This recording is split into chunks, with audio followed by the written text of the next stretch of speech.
Hey there. Hi there. Hello there. How you doing, Mike? I'll be on camera in just a second.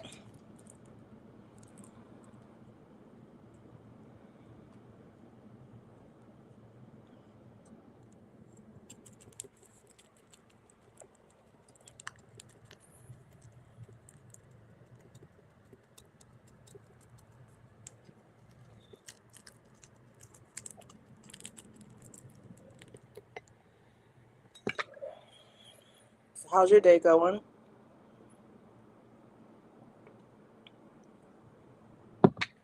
All right, here we go.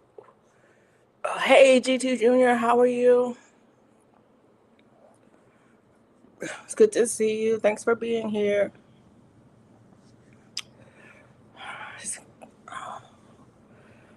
How's your day going? Sorry about that.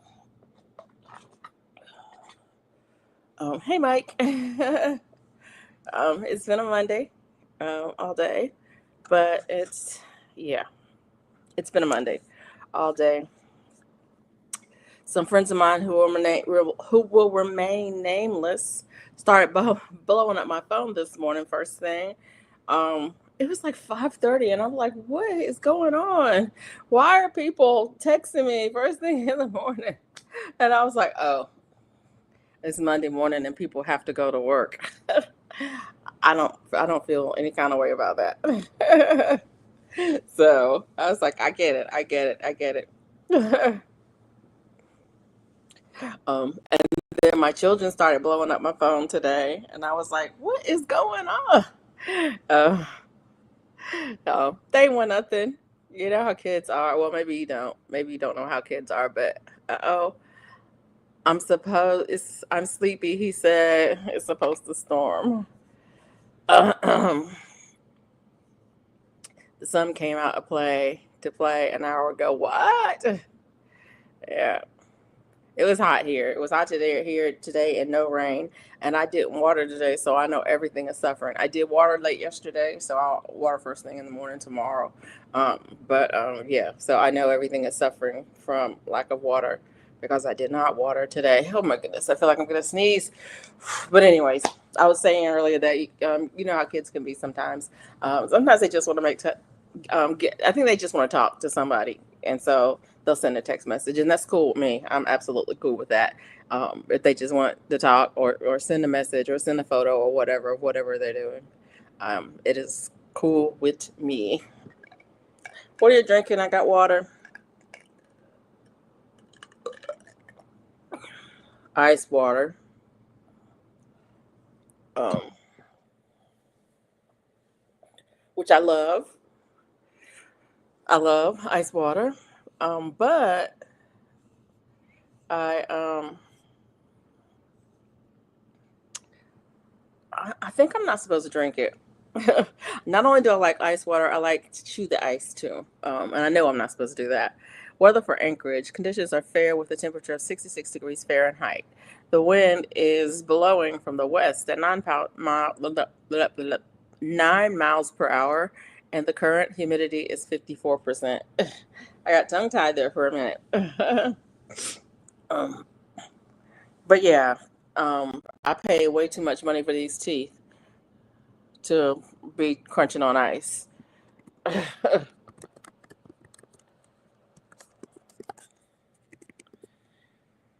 Way too much money, and there's way too much money in this mouth. So yeah, I know better than crunching on ice. I had a crown. I have a crown back here. It is a tooth that's given me trouble since I was a kid, since it first came in. Even as the baby molar came in, it gave me problems. Then the permanent molar came in, and it gave me problems.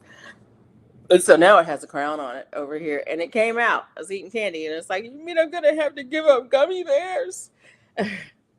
Weather for Montgomery. Conditions are clear with a temperature of 81 degrees Fahrenheit. The wind is blowing from the south at 1 mile per hour, and the current humidity is 82%. It actually feels good outside. I was out, I guess about 9:30. I was out front, and I was like, man, it feels good out here. The mosquitoes didn't attack me as soon as I walked out the door. The bugs weren't just hitting me right and left, and it wasn't super humidity. I'm humid. It's humid, but it wasn't super humid. Like this morning, it was super humid. It was like, where's the air? Yeah, it was nice. Weather for Minneapolis. Conditions are cloudy with a temperature of 75 degrees Fahrenheit, and the wind is blowing from the southeast at 8 miles per hour. The current humidity is 76%. Yeah, 76 is not bad. 76, 75, 76. Well, it's the same. It's almost the same. What do they say about the dew point when the temperature and the humidity is the same? Yeah, something. I don't know. Yeah. It's funny. It's funny that the seasons are changing. And it's weird because we've gone from soggy to not so soggy. So high humidity to lower humidity, and that makes such a difference. Yeah. Um, my husband and I were talking about it. He was saying he went outside yesterday, and his zucchini was looking wilted. And then he went back this morning and it was looking really good. And he was like checking the moisture level on the soil and seeing if he needed to water it because you don't know.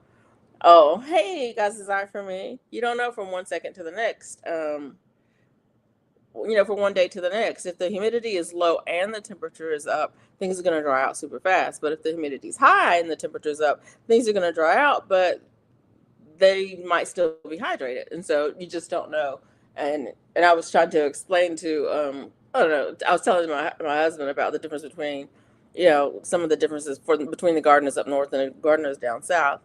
This time of the year is hit or miss. It's I mean I don't know when it's supposed to rain again. There's rain in the forecast for Thursday. We may get a shower before that, but probably not. But there's rain in the forecast for Thursday and Friday. And if we don't get any rain between now and Thursday, um, you better be on that watering because the humidities are lower. It was 80, it was 83 tonight, which means it's usually 90 at night. That means in the morning it's going to be less. Well, all day tomorrow it's going to be less. So, yeah. Is that door unlocked? It appears that it is. Looks like my back door is unlocked. But I don't feel like walking over there. Hey, Life with Wanda. How are you? Thanks for coming in. Y'all, I got something I want to talk about, but I'm going to wait for about 3 more minutes before I talk about it because sometimes, I don't know. Anyways, I'll come back to it. I will come back to it. But yeah, I do have something I want to talk about. Maybe more than one something. But yeah.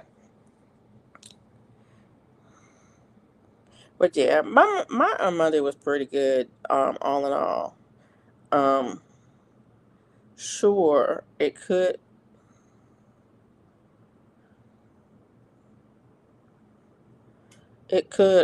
always be better, but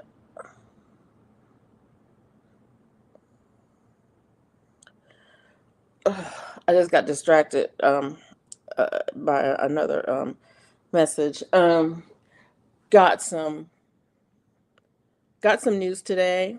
I don't know. Let's see how many people we have in here. I probably wait. There's usually a few more people who come in. Maybe not, but I'll wait until a few more people come in. Um, we do have some news I want to share for the YouTube family. Um, Also, like I said, I had something I want to talk about as well. If you want to drop your link, you can type in hashtag drop. If you want to show the weather where you are, you can type in exclamation point weather space and then your zip code, and it will drop the weather for your zip code.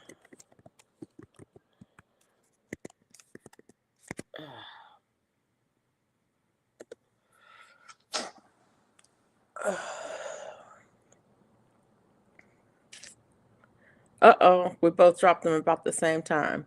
So you might need to, oh, no space, exclamation point, no space, weather, and then your zip code.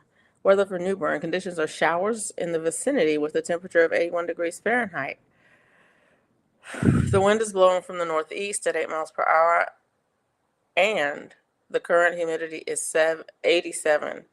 The current humidity is 87%. Yeah.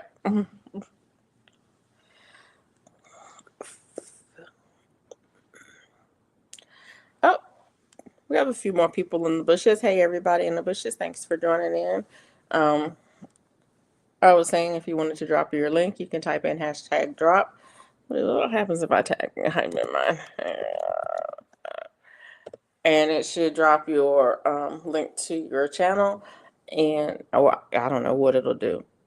Oh, okay. It dropped the link to my channel. It's like wasn't sure what the result will be if I do it.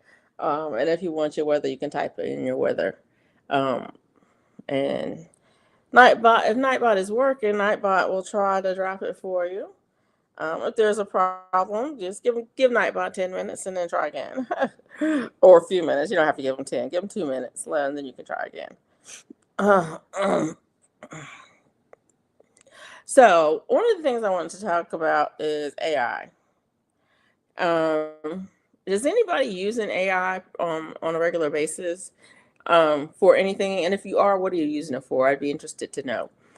Weather for Fayetteville, conditions are clear with a temperature of 81 degrees Fahrenheit, and the wind is blowing from the southwest at 1 mile per hour, and the current humidity is 78%. I was trying to look to see how close.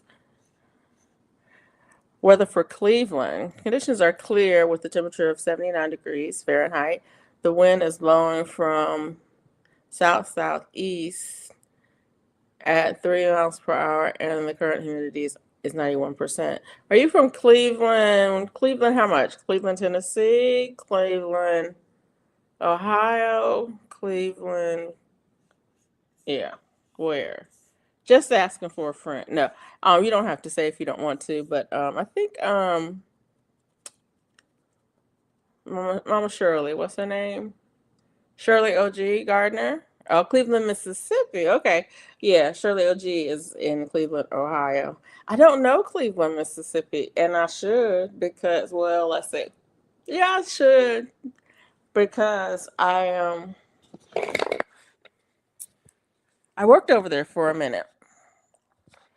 Okay, hold on just a second, people.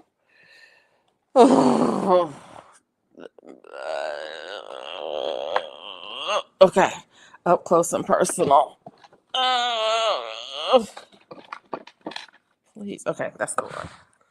Anyways, I lived up there. Hey, Buddha. Buddha's in here? Oh, Nightbot was dropping Buddha's links. Buddha doesn't usually come in this time of night. She usually sleep, but she always catches the replays and plays and yeah, very good supporter. Good supporter, and yeah, I just dry lips, dry mouth. I don't know why, but yeah, dry. Whew. Oh, okay, Mississippi. Yeah, no. Okay. But anyways, no, you don't use AI. You haven't used AI. I was wondering about that. I've been seeing a lot of videos come up with people talking about asking AI questions and using AI for this or using AI for that. And one of the things,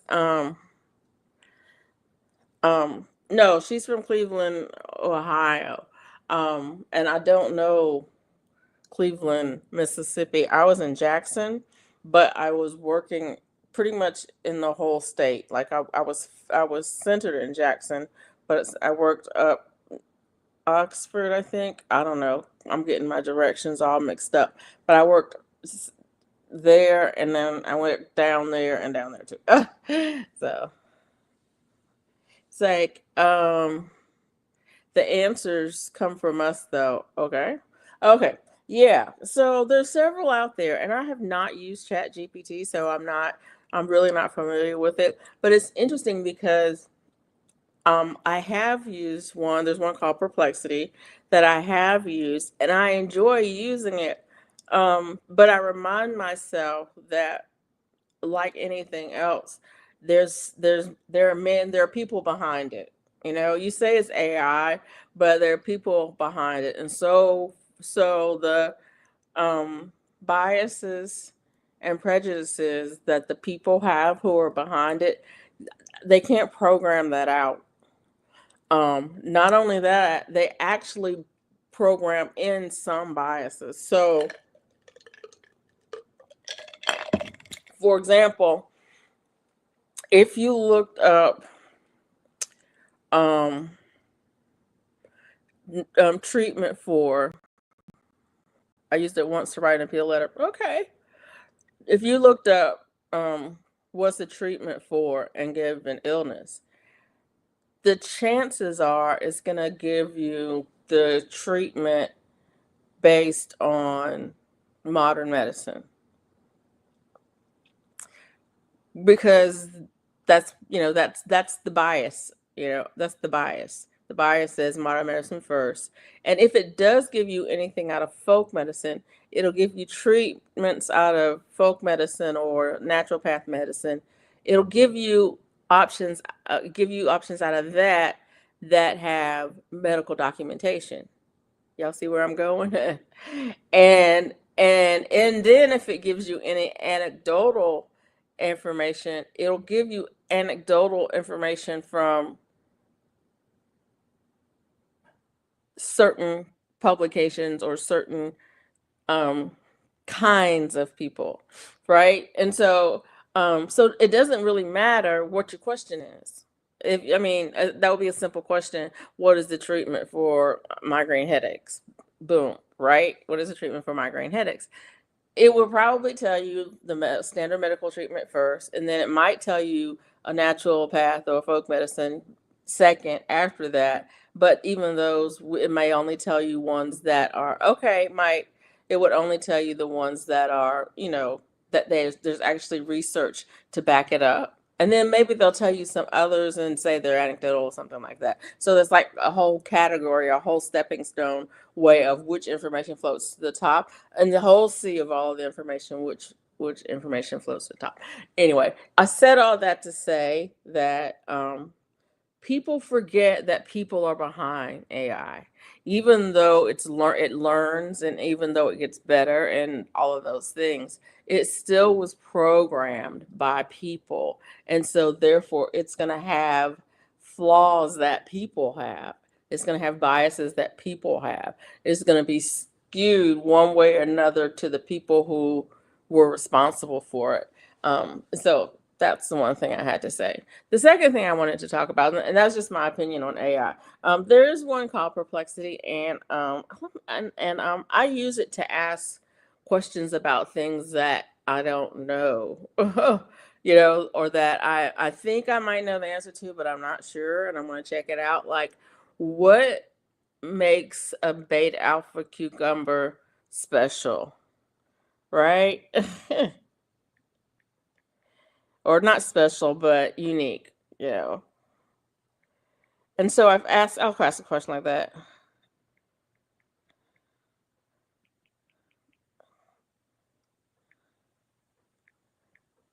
No,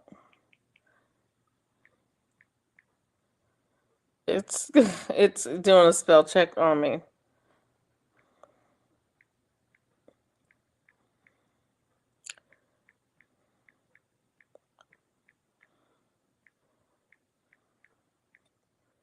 Okay, what makes a beta alpha cucumber unique? UNIQUE. So I asked them, what makes a beta alpha cucumber unique? And it says the beta alpha cucumber is unique based on several characteristics that distinguish it from other varieties. It's thin, it's tender, it's nearly spineless, blah blah blah blah, sweet, crisp, blah blah blah blah blah blah blah blah blah blah blah blah blah blah blah. And it has all those things. And then it also has all of the sources. Well, here's the sources.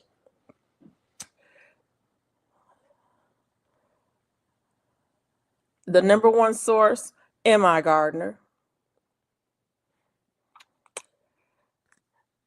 The second source, Smart Gardener. I don't know who that is. Native Seeds, Heirloom Seeds, Rare Seeds. So, Native Seeds, Heirloom Seeds, Rare Seeds. Okay. I'm just telling you who the sources are. Underwood Gardens, Haas, Super Seeds, Victory Seeds, Fedco Seeds. All of these sources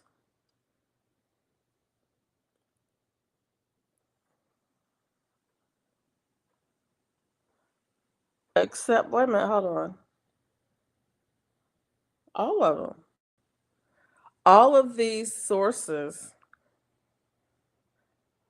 that for the information about the bait apple cucumber are people that sell cucumber seeds. Now, I'm not saying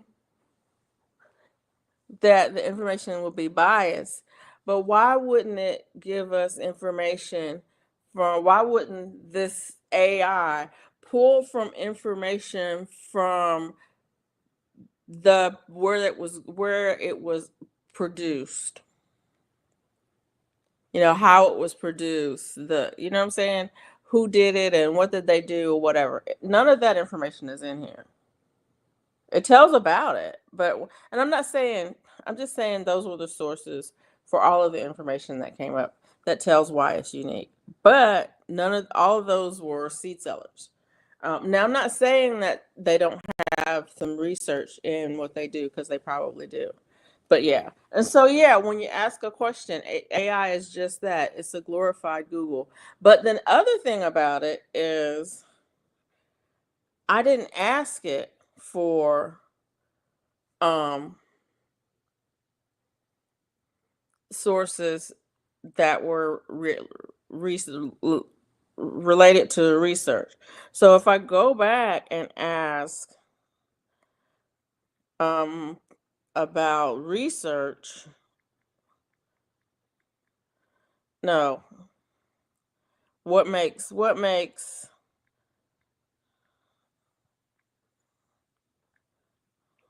I can't type fast enough for this. What makes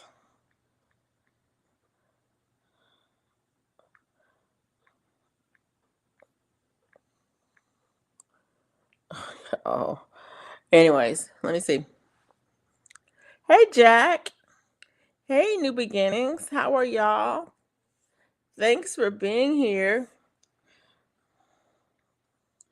What makes bait alpha cucumber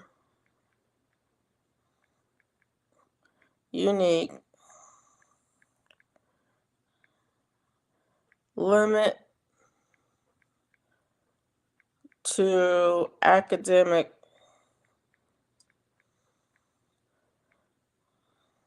sources. I wonder if there are any academic sources.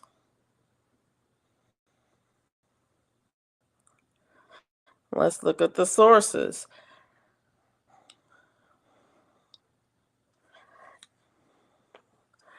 Number one source is Grow Haas. Even though I said limit to academic sources, the number one source is Grow Haas. The second one, though, is ISHS, Institute of something. Anyways, I don't know, but it's a research paper. The third one, again, is a company that sells seeds, Victory Seeds. The fourth one is blah, blah, blah, blah, blah, blah, blah. ASHS, that's a horticultural science, um, whatever they're called, periodical. Um, so two of them are research. Number 6 is research.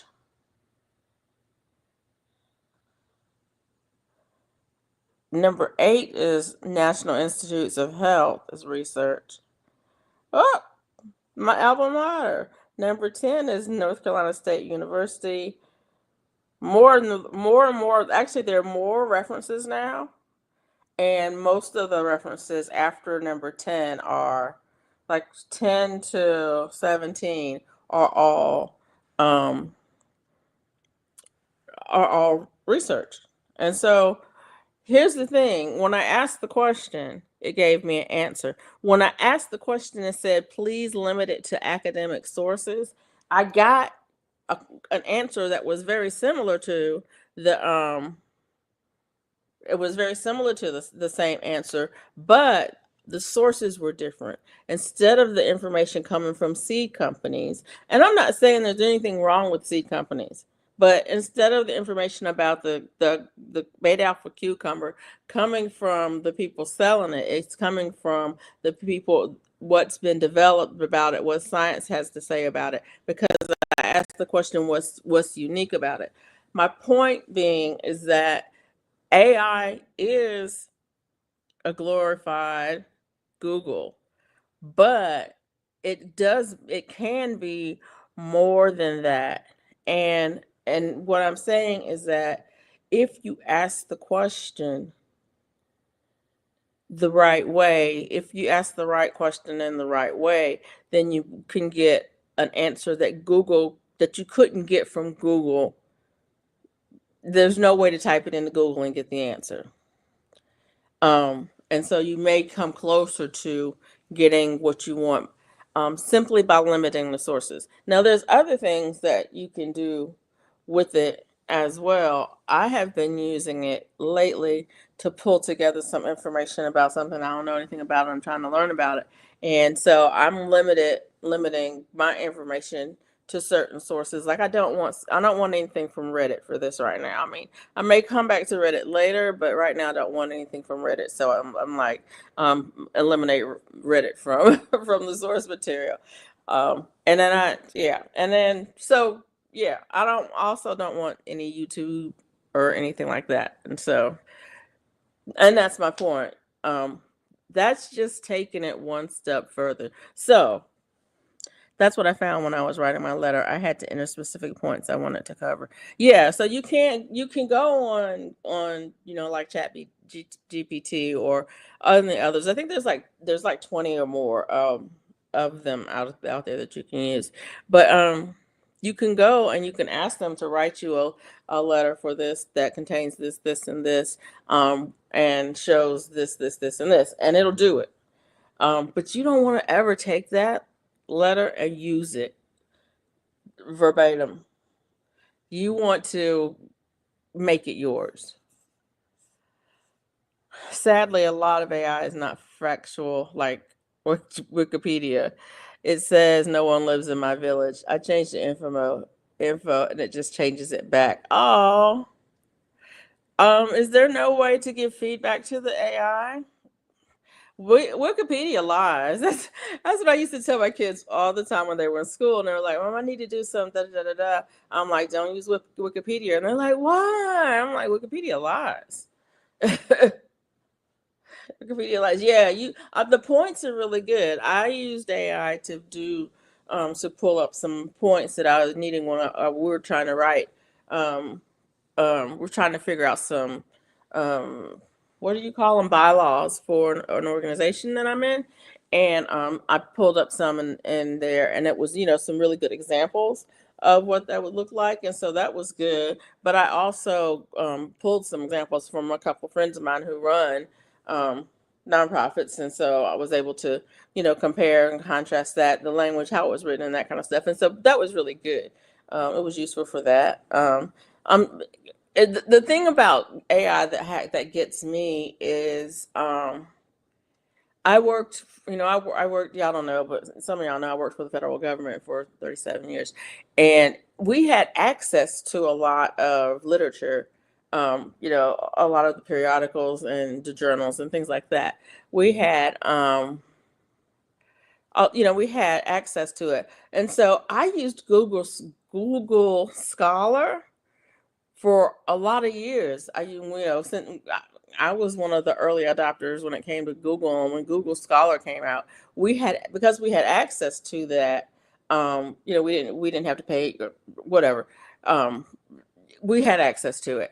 Um, it was a Google was a good source of information. Now, not having access to Google Scholar, and you're pulling up a lot of things that, right. Unless you know how to add in the right parameters to limit your search, it generally gives you so much information that it's not useful anymore. She's like, I mean, if Wikipedia is also incorrect, yeah, it is. I rewrote it. Yeah, yeah, yeah. Wikipedia is good for topics that are not controversial. I can see that. If it's a controversial topic, it's going to change on a daily. With people factions changing it back and forth. You can also Google stuff, and it gives you threads to completely different and opposite answers. Some dangerous current things that are poison to eat. Yeah, Google is pretty.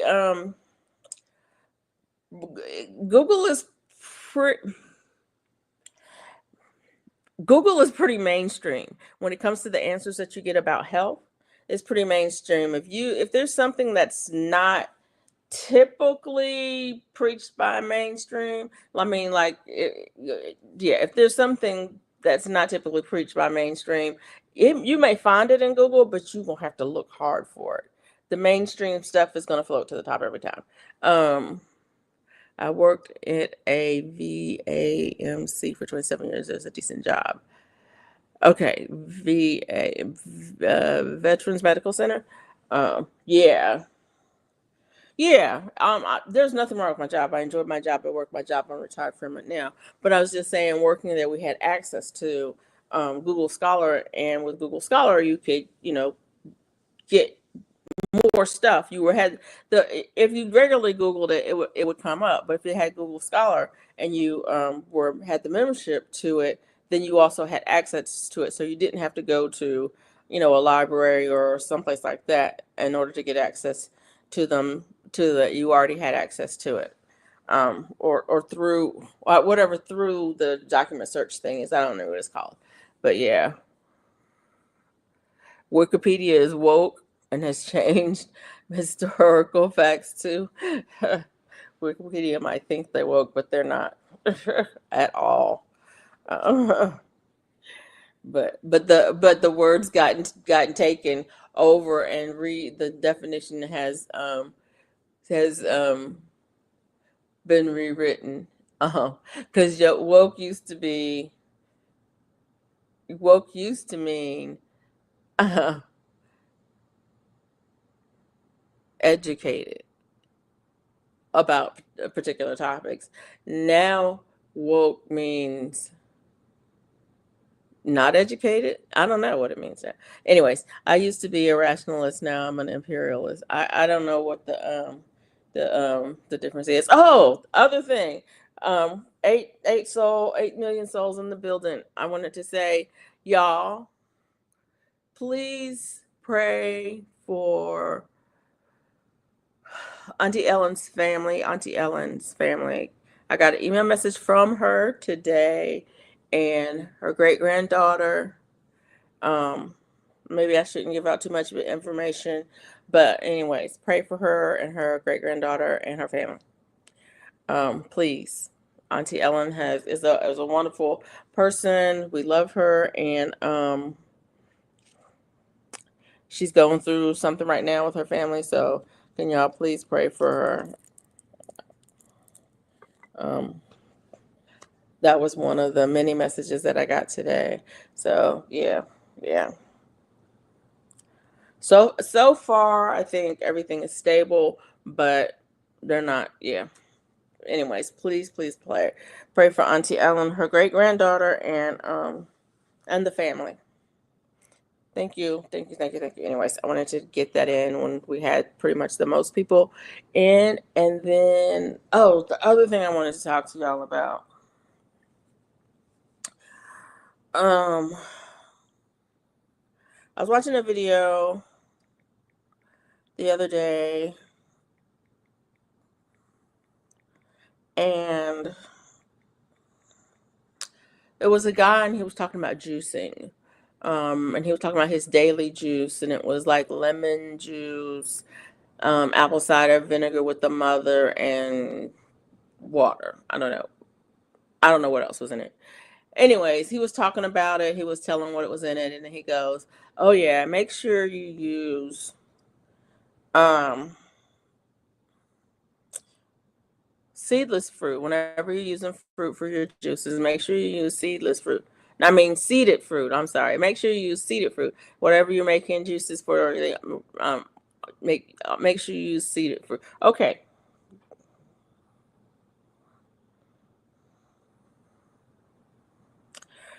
And then he said, because if the fruit doesn't have seeds, then it's GMO, and you don't want the GMO. And I was like, stop saying that.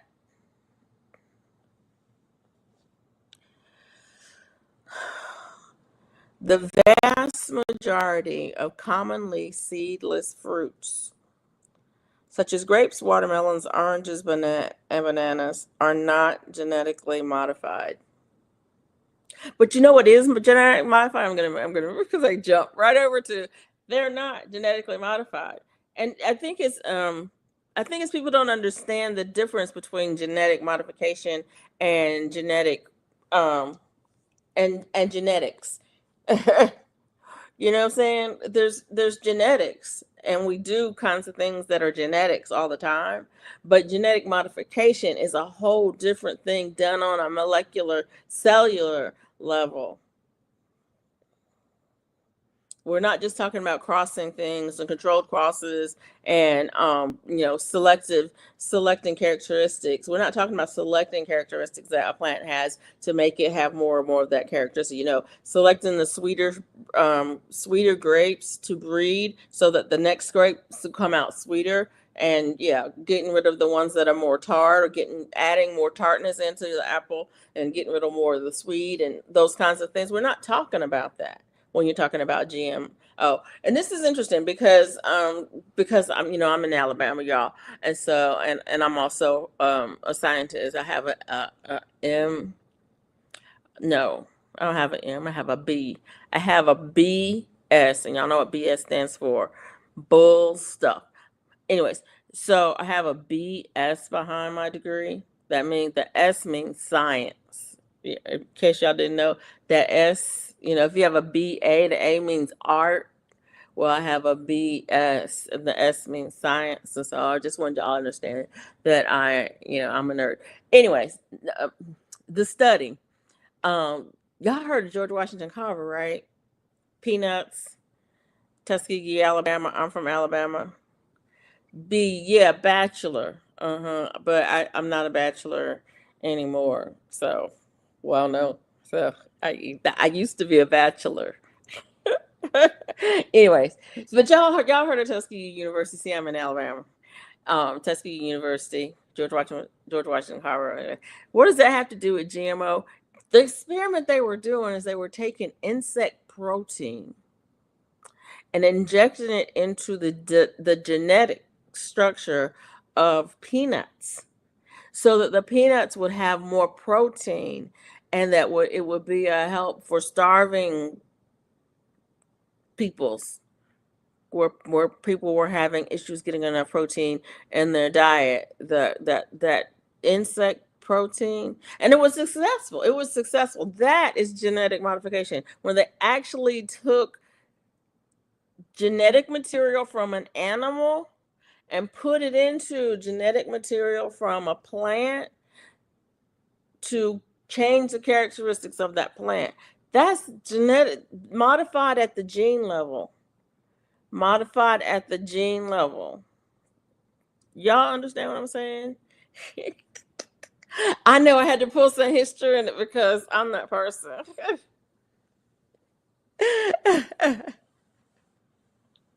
Well, you know what BS stands for, Jack.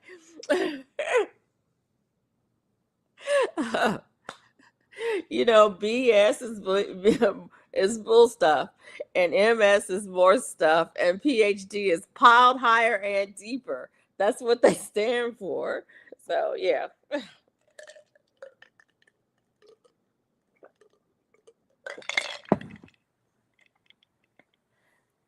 But anyways, um,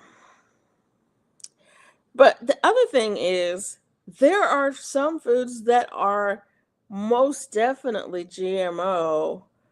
Um, that people are not talking about at all. That's and I'm like, wait a minute, you want to talk about seedless fruit, probably one of the healthiest things that people could add to their lives or their people's lives. See, fruit in general, but seedless fruit too is probably one of the healthier things that people could add. I mean, I'm just saying, if you have a life where you don't have fresh fruit in it, if you could get fresh fruit, get some. Anyways.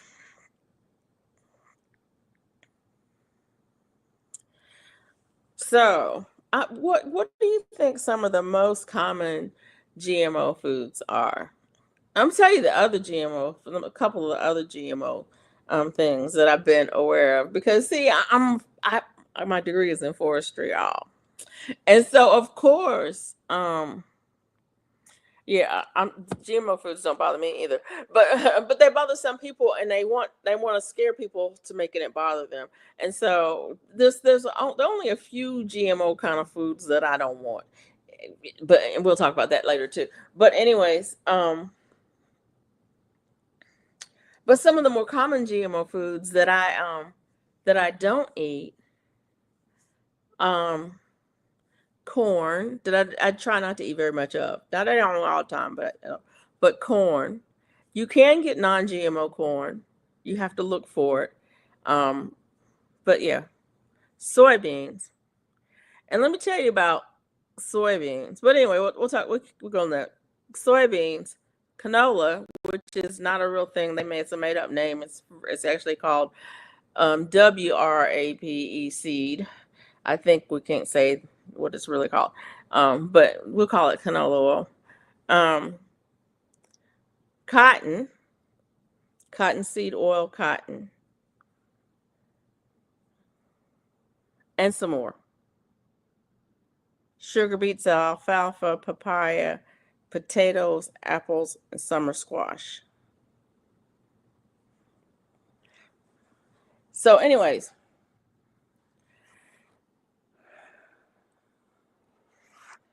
most of the plants that are genetically modified are not genetically modified to add animals to them to make them have more protein, like that's Tuskegee experiment.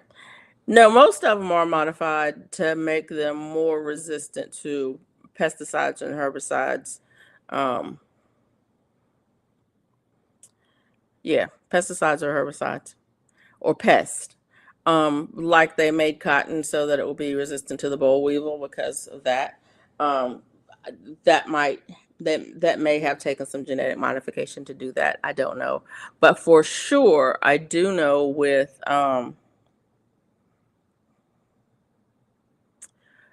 soybeans and corn. Is it soybeans or let me hold on.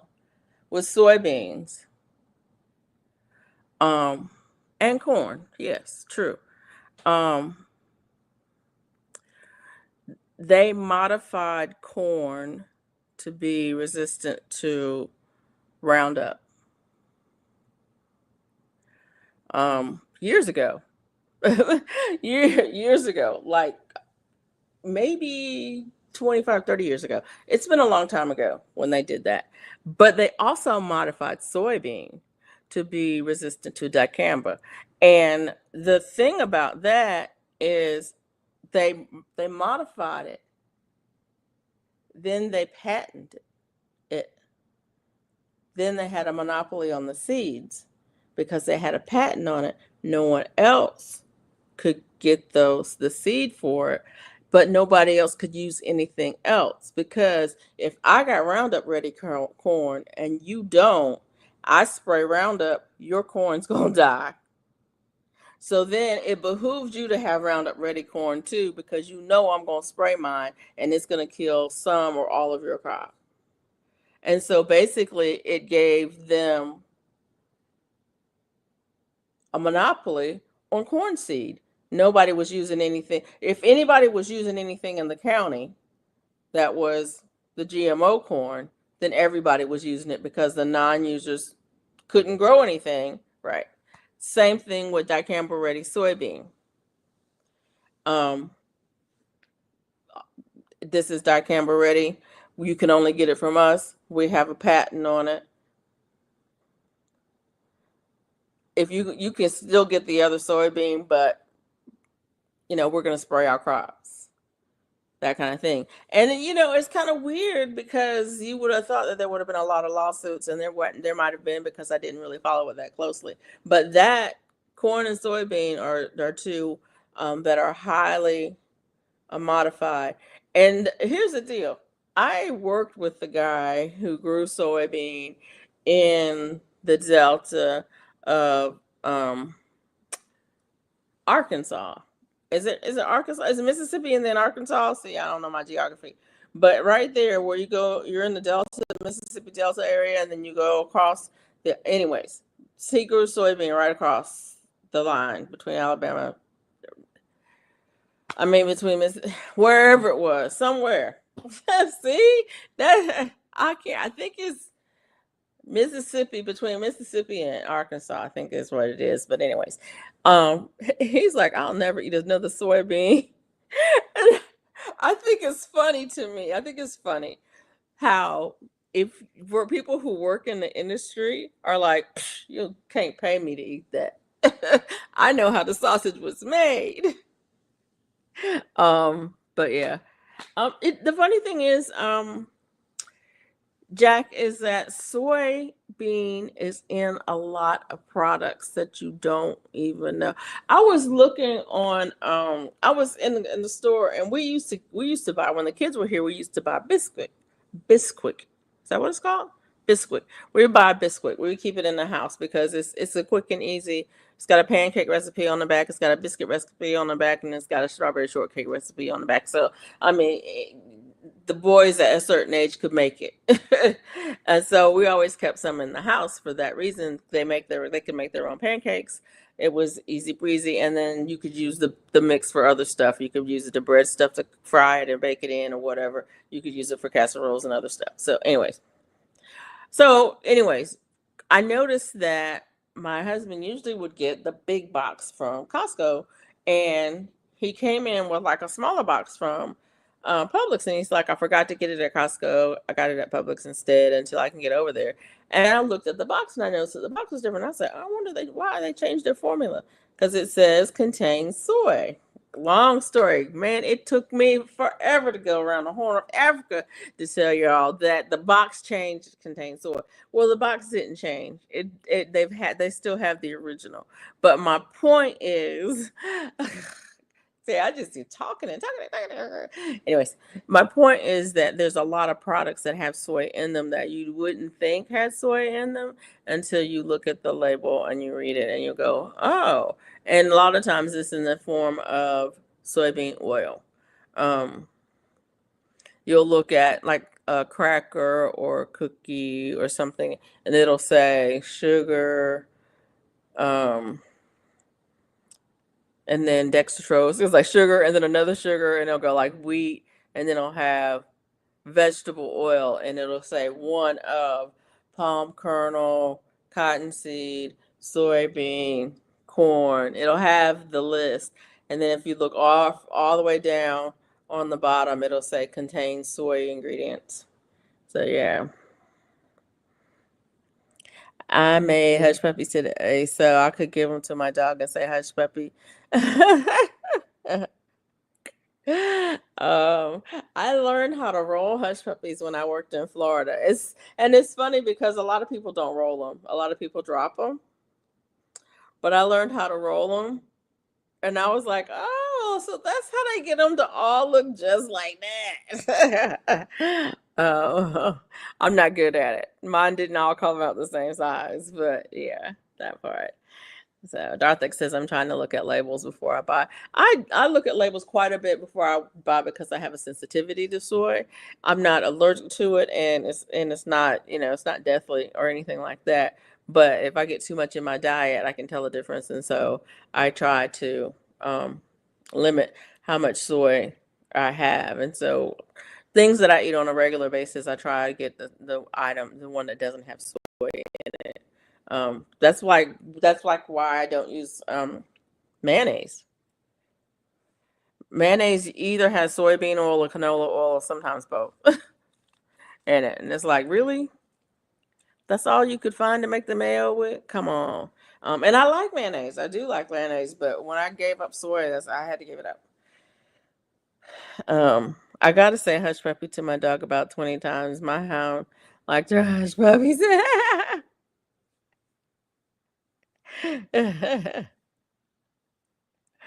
I miss my girl.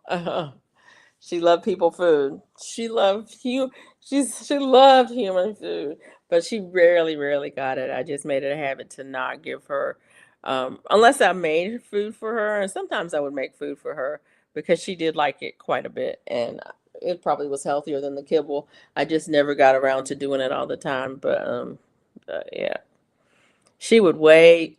She would wait. Time to eat. You go put food in her bowl, and she looking at you like, I'm gonna have to eat this. Like, you can eat it if you want to.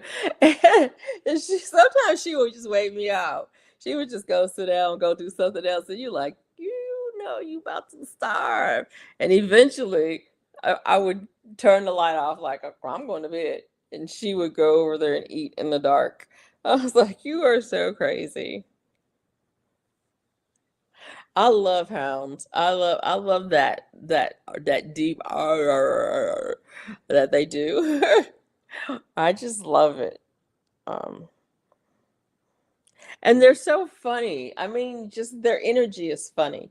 Uh, it's like their energy goes from I'm never getting up to I mean, and they're it's a deep. It's not like that. They're like it's like their energy is just like that. I love that. I love that about them.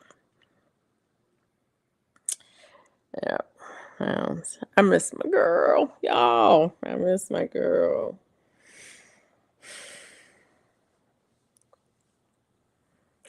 Yeah. So I'm trying to look at all the labels before I buy. I'm doing better. I'm doing better about it. And then the other thing is I try to buy limited ingredient food. So I want my label to say beef,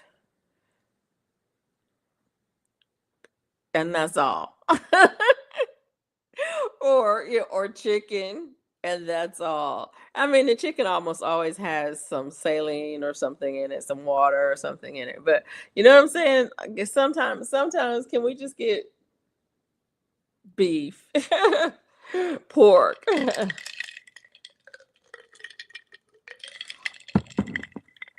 Um, but yeah, um, peanut butter. That's right. It should be peanuts. But usually it's peanuts, sugar, oil, or peanuts, oil, sugar. Sometimes sugar is pretty high on it, actually.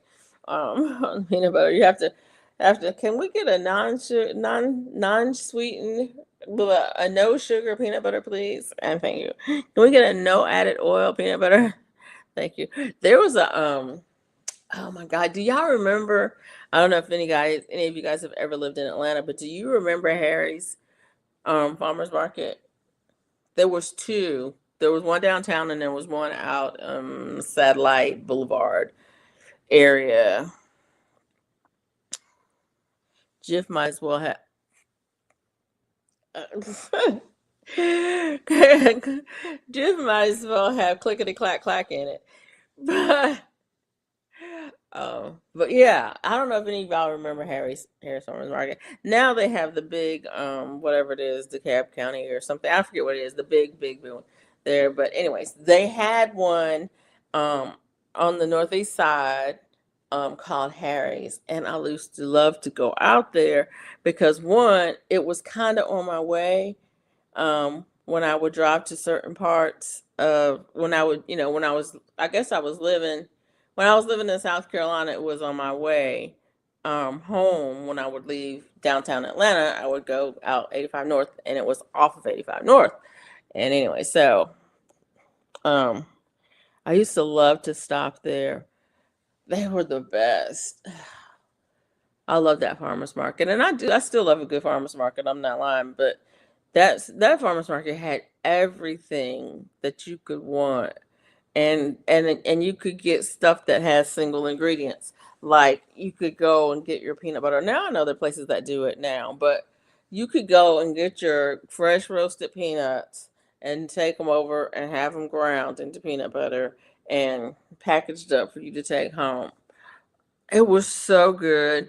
It was like we would go, it's like, can we just get a sample?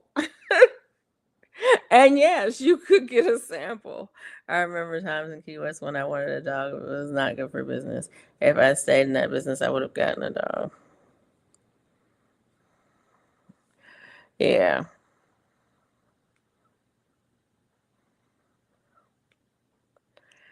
How about boiled peanuts? First of all, I don't know what that is. My wife made an epic, made your wife an epic omelet. Good, cool beans. Fresh roasted and ground peanut butter is awesome.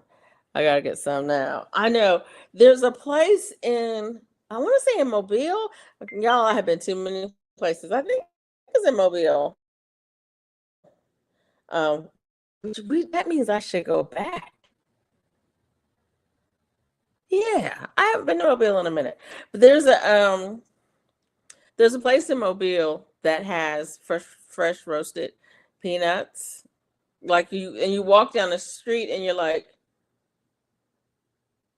and you can't keep going. You just have to stop and go inside and get you a little bag because you can get them in the little paper bags, and you can get you a little bag, and they're warm, and they're so good. But did you know you could do that? Did you know you could roast peanuts in the microwave? You got to take your time because it doesn't take long. But if you have fresh peanuts, I don't think we did them in the shell. I think they were shelled peanuts. We put them in the microwave on like a paper plate, a thin dish. They're gonna get hot too, and you're gonna microwave them like in 30-second intervals or 1 minute intervals. I can't remember how long it is, but you go for a little bit and you let them cool, and then you do them for a little bit more and you let them cool, and you do it for a little bit more and you let them cool, and you smell them. And when they smell the way you like them, then you take them out. It's so funny. We would make them at work because the co-op, the co-op. Y'all know what the co-op is, like the feed store, whatever. They had green peanuts for sale, shelled green red skin peanuts for sale for like a bag like this, a 10-pound bag. And one of the guys that lived down there was going to get, some cow feed or something like that. He saw that they were on sale, and so he bought one for one of my other coworkers who loves peanuts, and we were always eating peanuts there. And so this thing keeps going out, and there's nothing going on. My YouTube is, my cable is, my whatever it's called, internet Wi-Fi is very stable. I don't know what's going on. I think StreamYard just doesn't like me. Either that or my computer doesn't like me after a certain amount of time I'm online.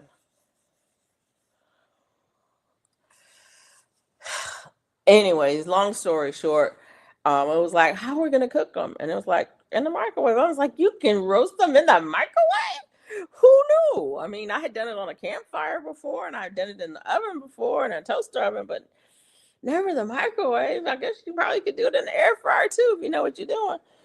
Anywho's, long story. Sure, but I just love warm roasted peanuts like that, and now you're gonna make me go get some.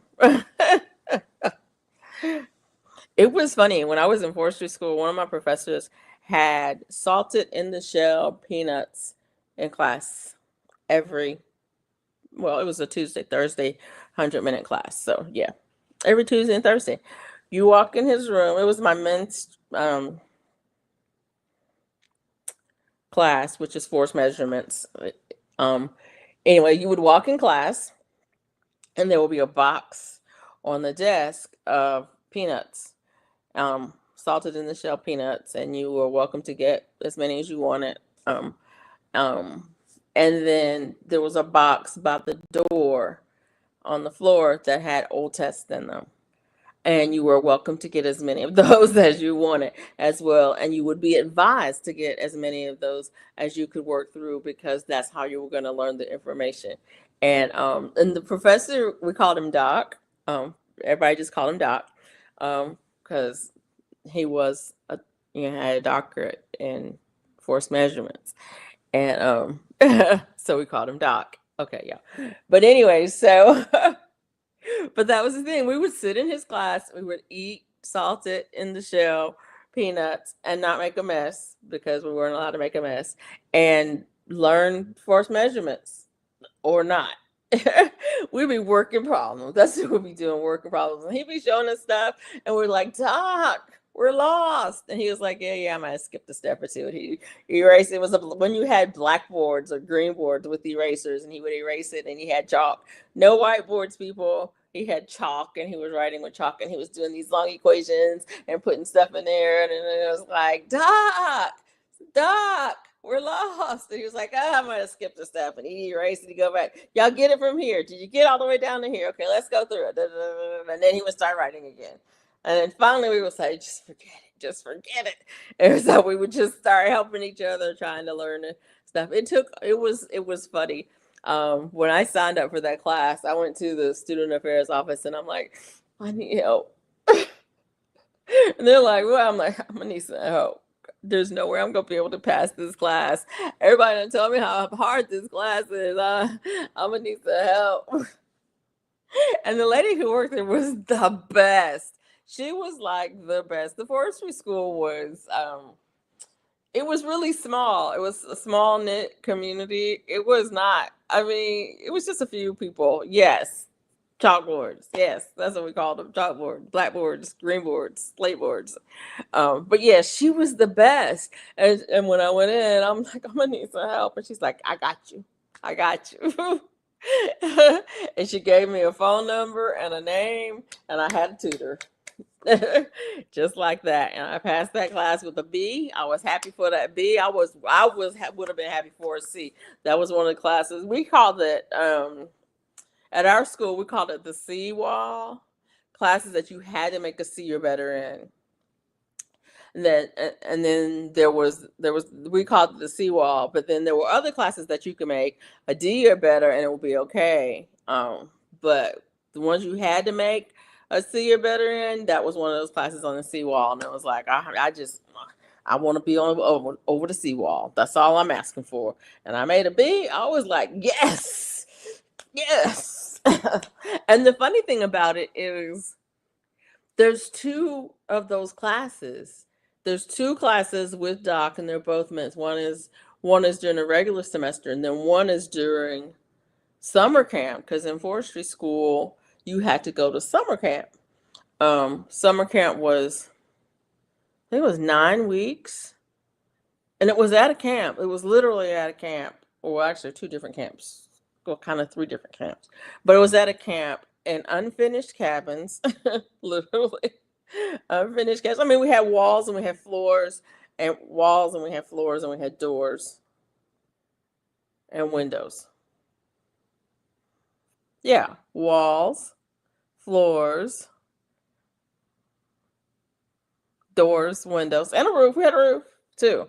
So, but that was it. I mean, there was no insulation. There was no inner walls or anything like that. It was just framed out. Yeah, there was no subfloors, just a floor. I mean, there was just a floor, or it was just the subfloor, no floor on top. So yeah, but we did stay there for 9 weeks. And that was the practical part of the measurements class, the men's class with Doc. And so we actually had to go out, do the orienteering, and do all of the calculations for all of we had a track. We had, I don't remember how many acres. It was a few hundred acres. I don't know. I don't know how many acres it was, but it was a few hundred-acre tract that we had, and we had to do all of the things at summer school for that track. All of the measurements, all of the things, calculations, and everything, and that was amazing, amazingly tough, and I didn't think I was gonna make it through. Forestry is a very math heavy curriculum, and I was there for it. I was there for it. Some of the hardest classes that I took were math or science. Some of the hardest classes I took, but some of the classes that I had the hardest time passing were not, and that just makes me mad because it was those lecture classes. Ugh, I hate lectures.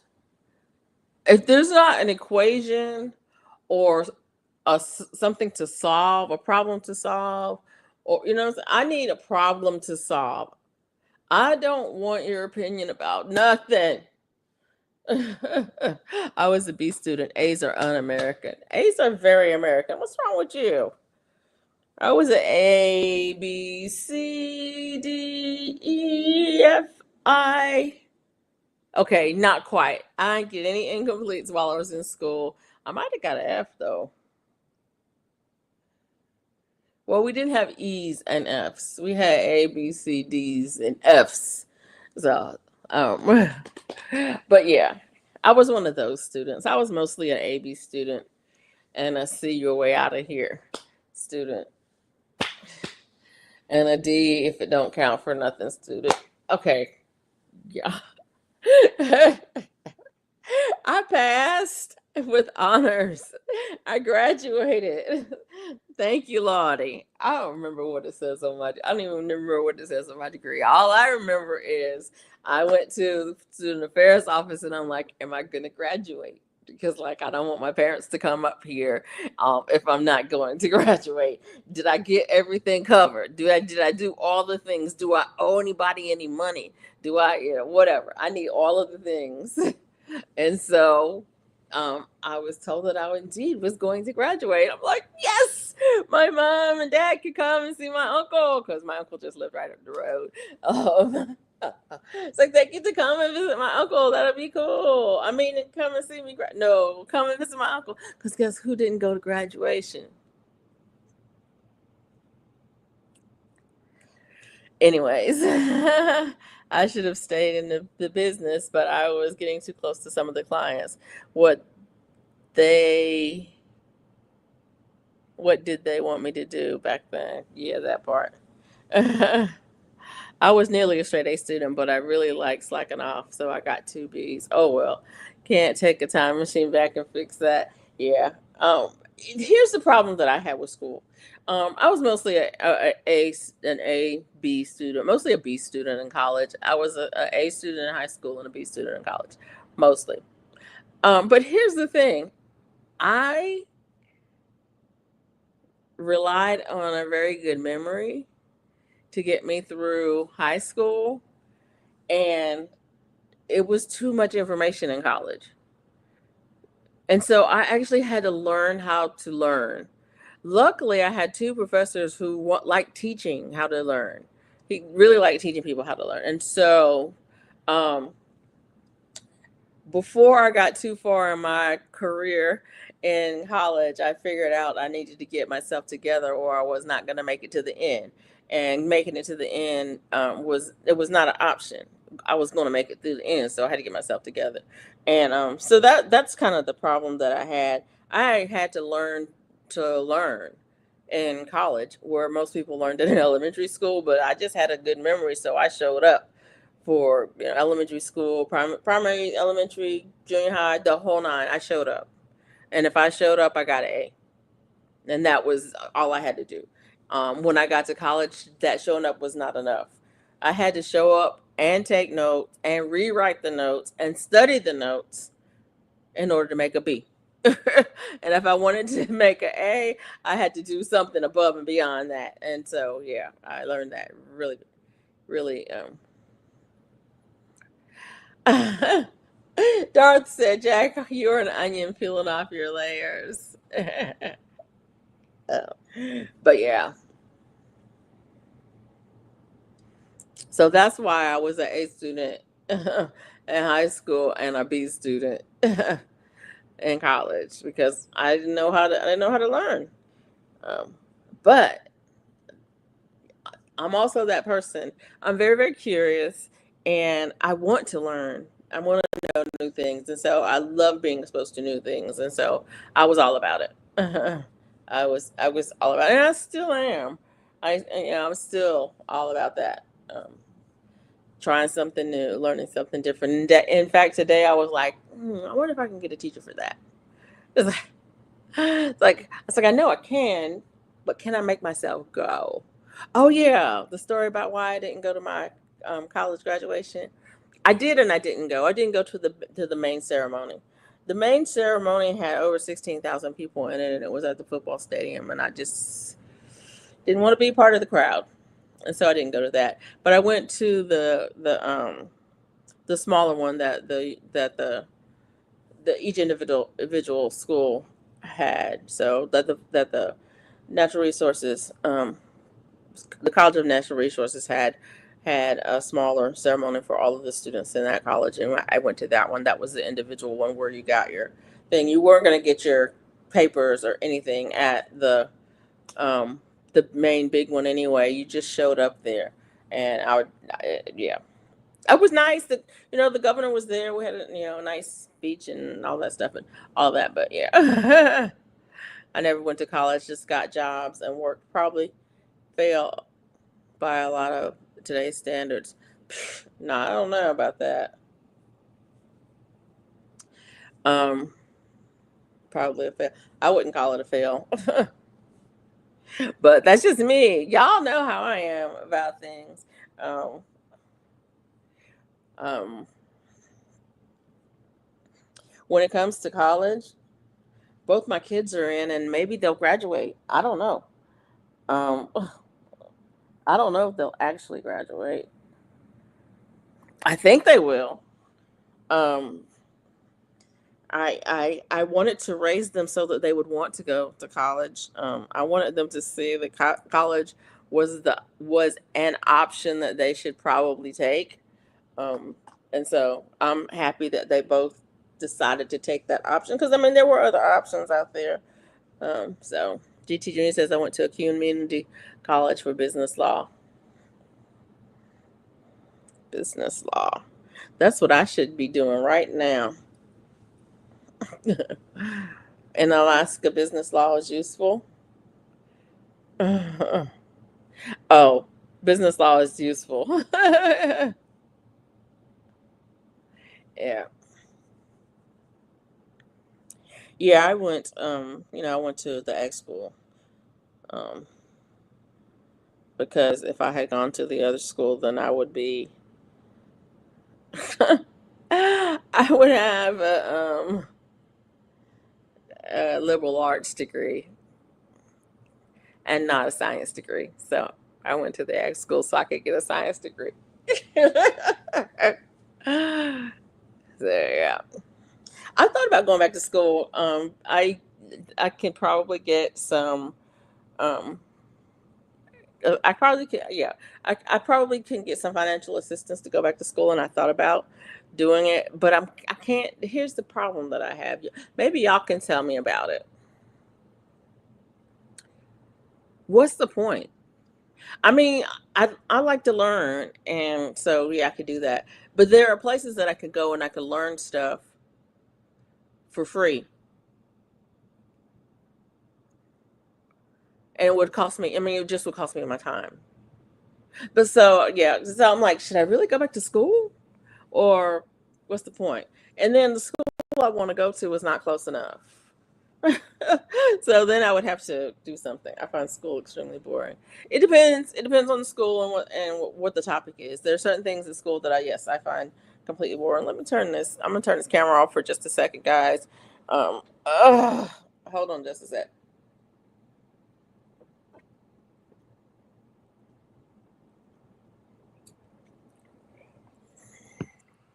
And I'm back. But yeah, it just depends. I guess it just depends. For me, there's certain things that I find extremely boring. But learning is not one of them. And I want to actually, what I really want to do, I'm telling you, I'm put it out here. I really want to go to law school. But if I go to law school, the closest law school that is a public school is 2 hours away. It's where my son's in school, about to graduate from. And I don't know if I want to go to Alabama. Doggone it. Do I want to go to Alabama to go to law school? I really do. Um, so I thought about maybe taking some pre-law type classes or some kind of classes like that. Actually, there is a school here locally that has an online degree, but it's not a state school, so it's a private school. It's not a state school, so I don't know if I could get the tuition assistance for that. Um, so then the cost is would be a factor on that. But I thought, well, maybe if I just take a class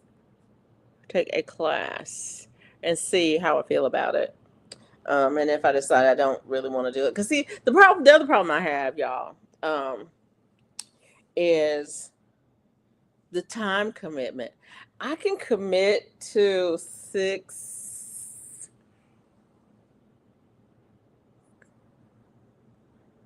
8, I can commit to 12 weeks, but I can't really commit to much more than that. Because I'm one of those kind of people that school is rationalism, prostitution is empiricalism. Is it? Well, it could be. Could be both, actually. School could be both too. But anyways, but yeah, that's the thing. I'm afraid to make a commitment to something,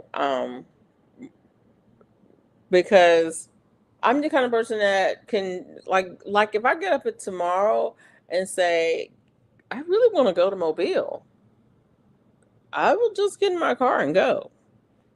There's no reason for me to not just get in my car and go. But if I'm, got a class, I guess if it was an online class, that would be okay. But, if it was an in-person class, then that could be an issue. And I don't know. I just don't feel like, anyways. And the other point is, what would I do with it? What would I do if I got a law degree? Um, I know what I want to do with it, but what would I do with it? Seriously, because I'm not working a full-time job again. Um, and law school is not is like 2 full-time jobs, and it's like, yeah, do you really want to do that? Anyways, I just talk myself into it and out of it and into it and out of it every time I think about it. That's what I do. It's like, yeah, we don't really want to do that. I kind of want to do that. There are too many lawyers in the world as it is, but are there too many good ones? Because that's the thing. That's the reason I wanted to do it, because I want to be a good one that does good things. And the way that our world is going in this country, did you know that this country has more lawyers than any other country? Yeah, yeah, yeah, yeah, yeah, yeah, yeah. Because this country is so happy, and I want to be able to defend the people who need it, and deserve it. Because this is the situation we have in this country. We have a situation now where you can do whatever you want to if you've got enough money to throw at it. And it's like, but what about people who are trying to do the right thing or doing the right thing and get caught up in the system, because they did the right thing at the wrong time. You see, that's the thing. I need, if I go to school and get a degree, I need to be able to pay for it. Okay? I need to be able to pay for that degree. But once the degree is paid for, yeah, I wouldn't mind doing pro bono work. Sure wouldn't. Especially if it would help right some wrongs, if it would help some kids that need it. Um, yeah, because I've been in a situation where I needed a lawyer, and I technically didn't have the money to pay for it, but was going to pay anyway. And I was in a situation where, bottom line, when you sue somebody who has more money than God, the chances are they're going to wait you out, because the longer it goes, the more you're going to have to pay. And at some point, you're going to run out of money before they do, because they have more money than God. And so that's the situation I was in. And luckily,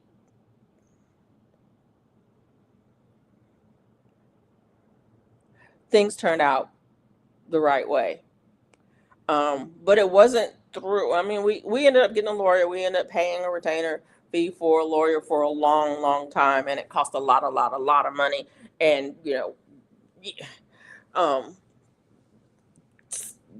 considering selling our house cost that much money.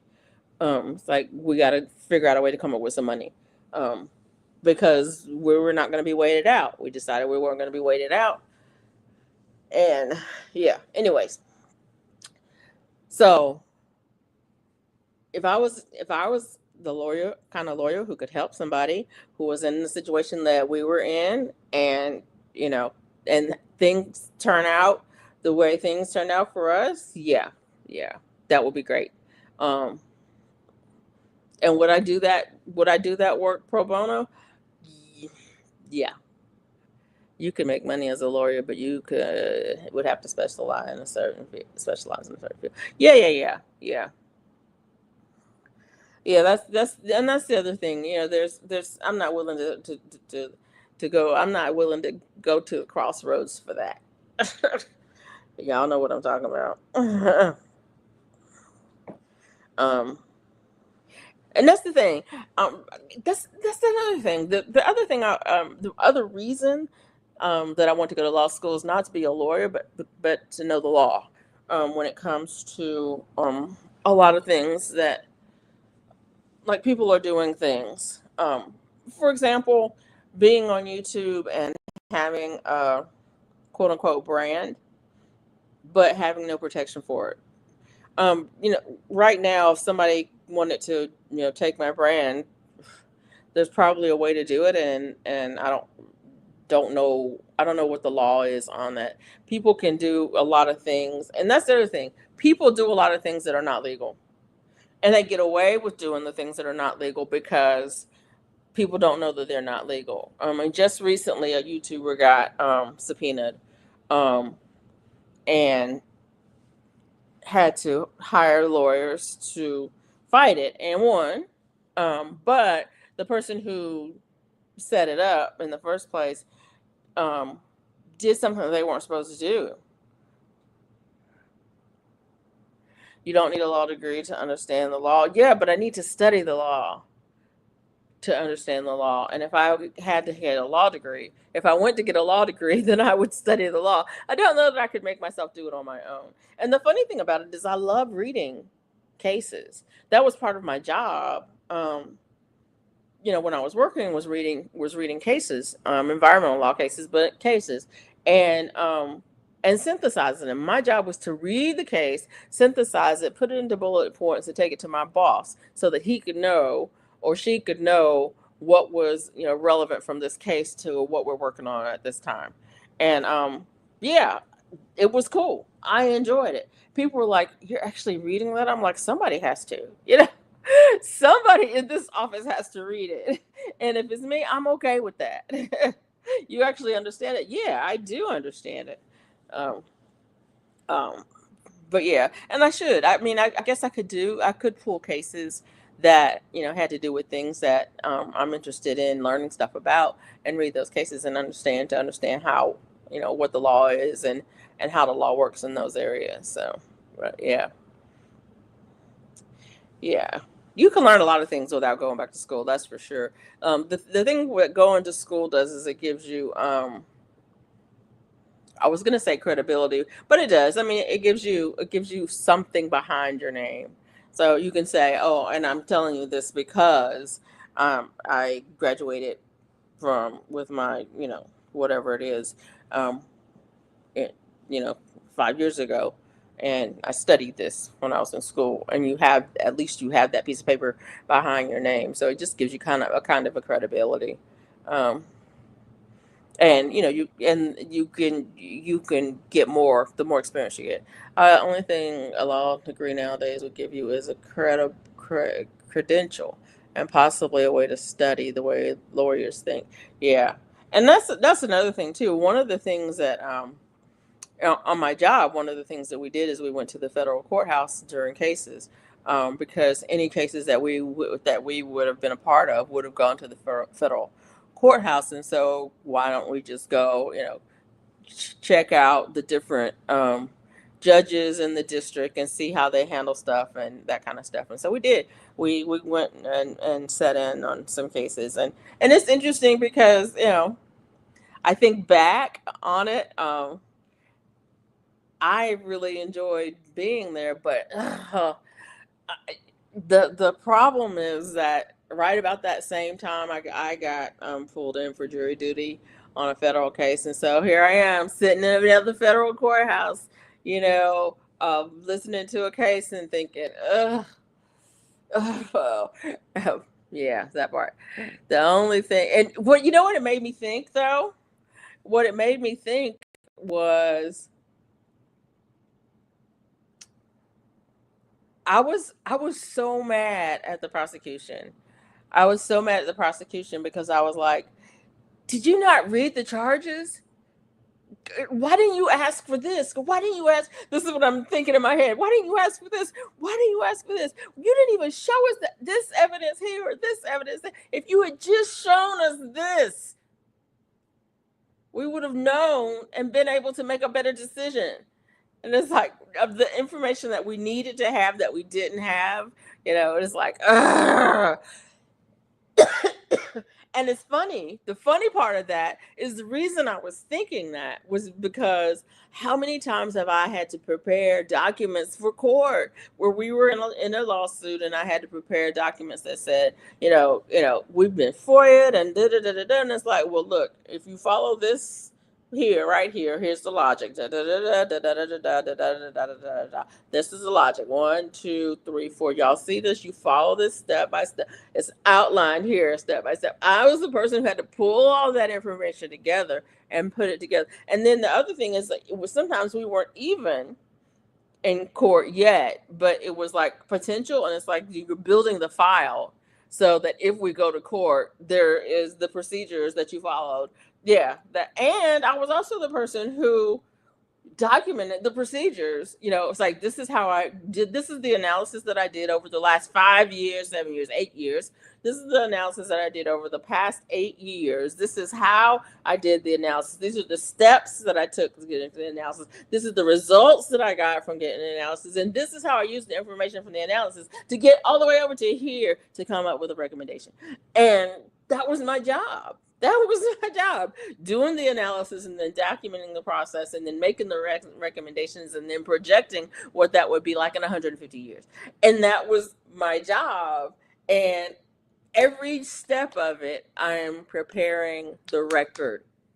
My number one job was to prepare the record of what we did and how we did it, because it's probably going to end up in court. And the record has to be logical. It has to show the progression, yeah, all that stuff. Hey, Robin, how are you? Which is why I would like to go to law school, because I kind of enjoy that kind of process. Thanks for coming in.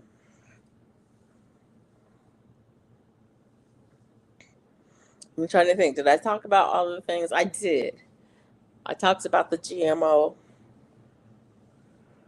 and the non-GMO.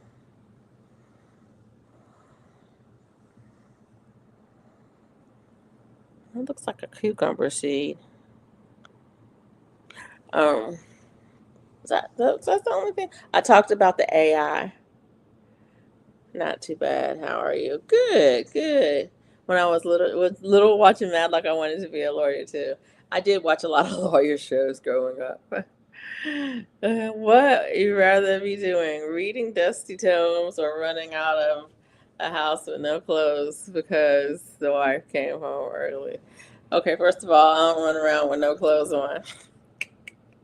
Second of all, I don't have a wife. I wish I did. Oh, yeah.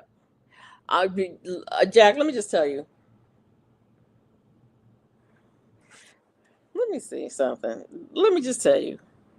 I absolutely love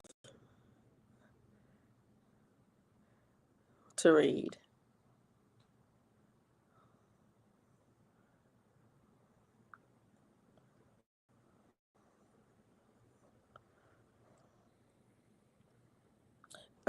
So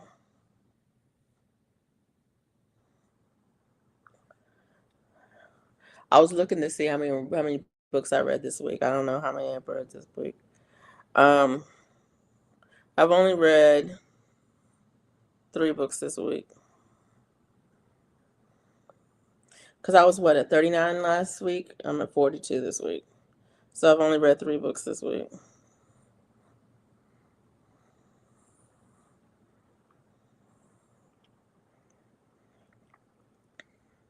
But I do love reading, and I read weird stuff all the time.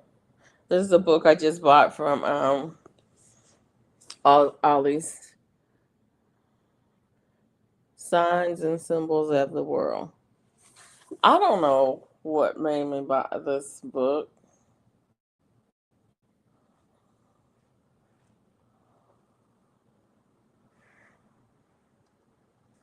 It's interesting. It's a bunch of crosses. Um, and a bunch more crosses and a bunch more crosses. Um, but I just saw this book and I was like, oh, I want that. And some Egyptian stuff. It's got some trees in here, shapes. Uh,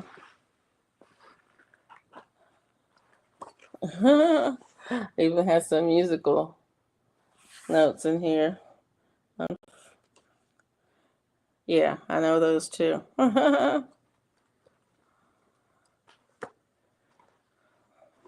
Currency, flags, language. Oh, ABCs and alphabets, medical. Anyways, I used to have earrings of them. The Ankh, I think it's called, is a cool symbol. Yeah. That's really good though. I used to read a lot. Now I listen instead of read. I read when I write about crouton cases. I need to get back to writing. I haven't been writing lately, and I used to write a lot, and I miss it a lot. But I have been reading lately, and wow, um, a lot, and I'm just getting back to it. Um, oh, nice. Sigils and paganism. Okay. What does that stand for? Right there. The solar cross. Who knew? That's the solar cross?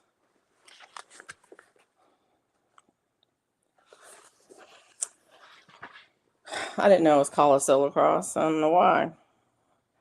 Oh, because this represents the seasons of the years. The 4 equal parts reflects movement through the cycle of the year. In alchemy, it's the symbol for salt. In the Native American symbolism, it represents the medicine wheel. Hmm. Anyways, I also like to read. Oh, I was gonna look up the Ankh. It's in there. It's definitely in there in the Egyptian section. Not so much more. I sure did like clients who had a nice library, wooden shelves, and old books that I never thought would be close to. Yeah, there's this one lady that I used to um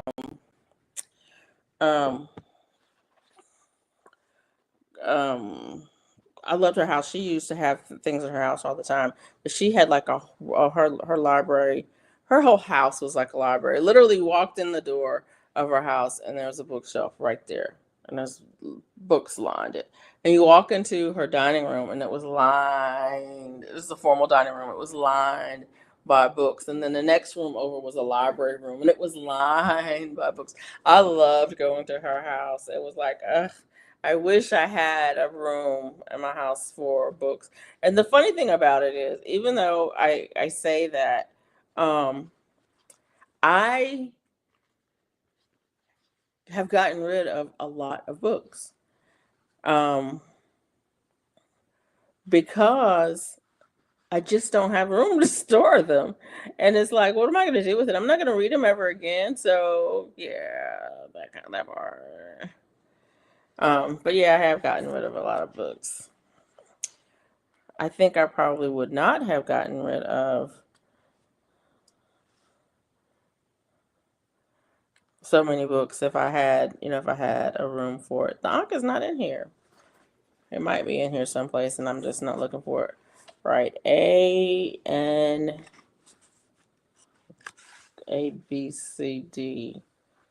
A.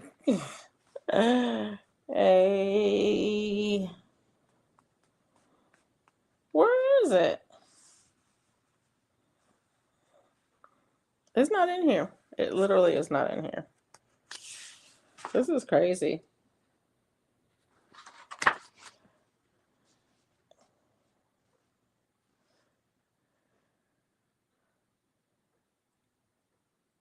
That's crazy. Y'all, I'm sorry. Because now I'm just like, what the heck is going on here?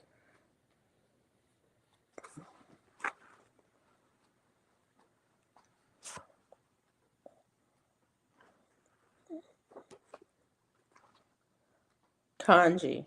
That's kanji. This is crazy.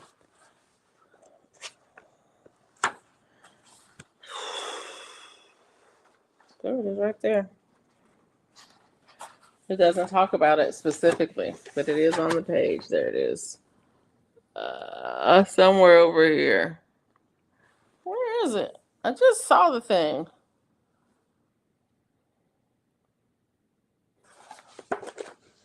Y'all, what is going on with me tonight? I do not know. There it is right there. The Ankh. Right there. But I don't think it says anything specifically about it, which is kind of interesting because usually they talk about that. But they don't. And it goes straight over to Aztec and then Polynesian. Drini? Yeah, Drini. I don't know what Drini's up to this way. She does a lot of mosaic crochet. Um, and then she was doing some jewelry making too. So there's that. But anyways, let me put that book down. I'm getting distracted by my book. I love history and learning new things. Yeah, I do too. And I love reading. I love learning new things. I like experiencing new things too. Hey, Mama J Way, how are you? I was trying to think if I covered everything I wanted to cover, um, as I was talking about stuff. But yeah, I think I did. Yeah, I think I did. um, my kids were blowing up my phone today. It was so funny. My youngest. I'm sorry. My youngest is in Pennsylvania, and and he was sending me pictures of things that he saw. He sent me a picture of a life size. I don't know whether it was a picture or it was like a statue of Colonel Sanders. Uh, I was like, what? He sent me that. And then he sent me a picture of a baseball field. And I was like, oh, you got to go to I think it was the Pirates. Is it the Pirates game? I don't know, whatever. Is it Pittsburgh Pirates? I don't know. But anyways, he got to go to a game, and so there was that. I crochet too, mostly self-taught. My grand taught me a little when I was a kid. Okay, yeah. Growing what I eat. Yeah. Thank you, Robin, for checking out um the peoples. Yeah.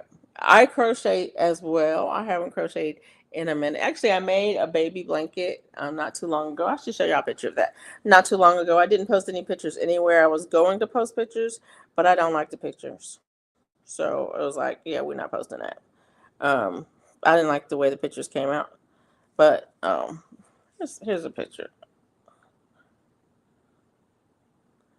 But I didn't like the way the pictures came out. So, anyways.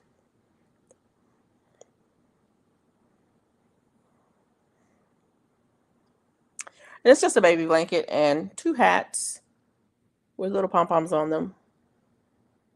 One hat's a little bit bigger than the other. I usually make them two different sizes because kids, babies grow out of they grow out of it pretty fast. I'm trying to think if there's another. This is a one of the whole blanket. You can see it. I love the color. The color came out really nice. It's just a granny square with a border, with a white border. Can see a little bit of football from here. My hobby's from. Oh, okay. I don't know. I don't know about the sports over there. It was just, I think it's the Pirates over there. But anyways, there's another picture of it too. But I don't like the way it came out. I threw a sheet on the floor and put it and took the pictures on it. But the sheet's really super wrinkly, and I don't like that. And so I'm like, I'm not posting these anywhere. This one's actually not so bad. If you crop it just right, it's not so bad. But you can still see. Yeah, I don't like it. So I'm not posting it anywhere. It is what it is. But yeah, I need to make another one too. Another friend of mine had a baby, and I haven't decided. I can't decide what blanket I want to make. Once I decide what blanket that I want to make, well, if I post it, then I'll post it. I'll just post it on Instagram. That's where I usually post, or on my website. That's where I usually post pictures of things that I have made in the past. Because like there's no pattern for that. Um, for none of it. There's no pattern for none of it. Those are things that I make. I make blankets. I make hats.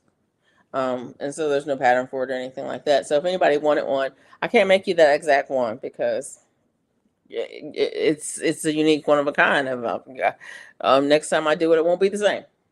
I don't even know what yarn I used. I use yarn that I have, and yeah, that part. But anyways, yeah.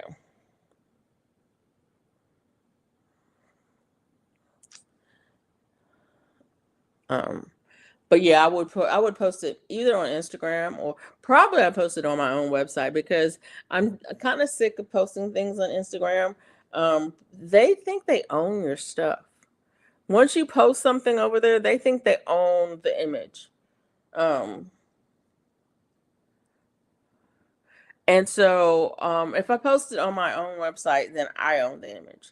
And you know, if I see it anywhere else, I can say, look, you stole that off my website. I posted it on there this date and this time. This is mine. I took the picture. It's mine. I made it, right? I own the image. And I don't have to worry about anybody else trying to do something else with the image. And that's the other thing. You can post something over there, and if they do something with it, the terms of service say that they have the right to do it. Well, on my website, I don't have to worry about that. You know, and I can, put the proper disclaimers on my website to say that all the images on this website are images that either are quote unquote in public domain or owned by me. So yeah, social media platforms. Some users can be sneaky. Yeah, some of the platforms are kind of, yeah, and that's the thing. That's the reason that I would like to know more about the law, because I need to know what is the law on that. How can I legally protect my intellectual property if I created the item and I took the picture of the item? Then the creative process for both the item and the picture of the item belong to me. So no one else should be able to use them, right? Now, if I sell the item or gift it away, then the person who has it can do what they want, because there's no limitations on what you can do with what you buy, right? Within reason. Actually, there are some. Like you can't use the image. If it's a copyrighted image, if it's a owned image, you can't use the image of what you buy to sell your business. So, like if somebody else took that picture of the blanket I made in order to sell a blanket like it, that's probably not legal. The entire subculture of black men who are erudite, I can't say that word, worldly and polite, of course, wealthy.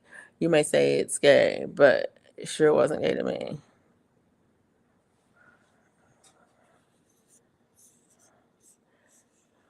It sounds like me cooking. So yeah. Jack, I'm not sure. Oh, most were married. My best clients were Black American men. Most were married. I would go to their house after I got to know them and was flabbergasted. Oh, um, there's some things that would probably, um, yeah.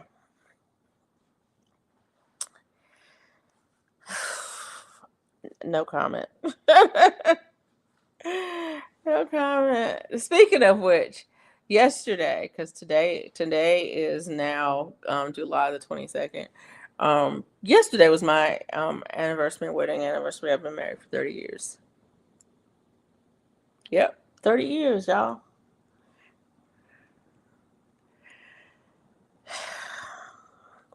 To black men who are erudite, worldly, polite, educated. You could say he's wealthy. He's wealthy in lots of ways, but yeah.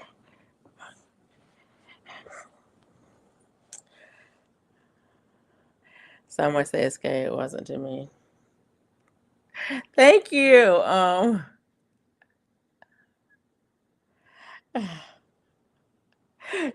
I think that's a good question, Darthex. The interesting thing about wealth, though, is how do you define wealth? How do you define wealth? Because people define everything differently. Things change so often. It's like, what does it mean? Um, I grew up poor, wealthy. I grew up wealthy because we lived in our own house. My the house that I lived in was owned by my parents, not by the bank. There was no mortgage on it ever. So we lived in our own house. My dad had a car, my mom had a car, my dad had a boat. Um, we lived in the country, out in the country. We had a garden. And we ate from our garden. My dad hunted. We ate from hunting. My dad fished. We ate from fishing. So here's the thing: we lived in our own house and we had cars, but we lived off the land. And my dad worked. My dad worked full time for 35 years. So I don't think you would consider that wealthy. Now, in comparison to the people in our community, most of the people in our community, there was kind of a mix of people who worked the same kinds of job that my dad did, people who worked a different job um, than my dad, but a company job that paid really well, and then people who worked farms. They worked on farms, other people's farms. So yeah, I don't know. I don't know. Is that wealthy or not? I just don't know. We didn't own a whole bunch of land. We didn't own a big farm. We didn't have people working for us. So yeah, that part. And I cleaned other people's houses. My mom and I cleaned other people's houses. No one cleaned our house. We cleaned our own house. Hey there, rambling with the broom, Scott. How are you? I got something from Norwegian today. What did I get? Not today. Saturday. Oh yeah, I got what are those things called? I don't know what they're called. My brain just went zip. Luggage tags. Yeah, I got luggage tags. So cool. And I did get the confirmation of our flight information about a week ago. So there's that. Yeah, got those. So yeah, things. The money you get from it's under the table and tax free. Yeah. But nobody's defining what wealthy is. Okay, wealth is being able to afford anything without working. Yeah, I'm not well, let's see. I'm not wealthy then. I can't afford anything. And I've worked for 37 years, so everything that I can afford, I worked for. So I guess I'm not wealthy then. And my dad definitely wasn't wealthy then because he worked for everything that we could afford, and we could not afford everything. But that's the thing that I think is interesting when it comes to wealth, because I can't imagine being able to afford anything. Somebody had gave a statistic about the three richest men in Kenya. I think it was Kenya could give away $1.1 million every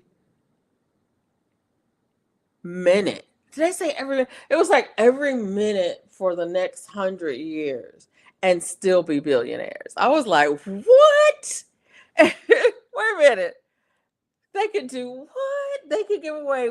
It doesn't even matter whether it was $1.1 million for every day for a year, for 100 years, but it was a small amount of time. It was very frequent, and it was a large amount of money. And I was like, what?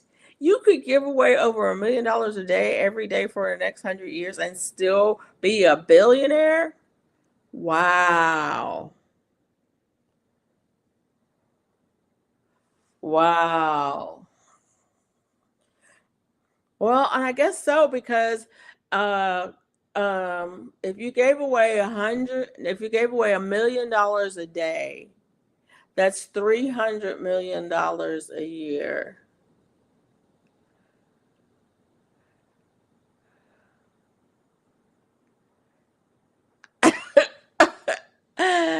um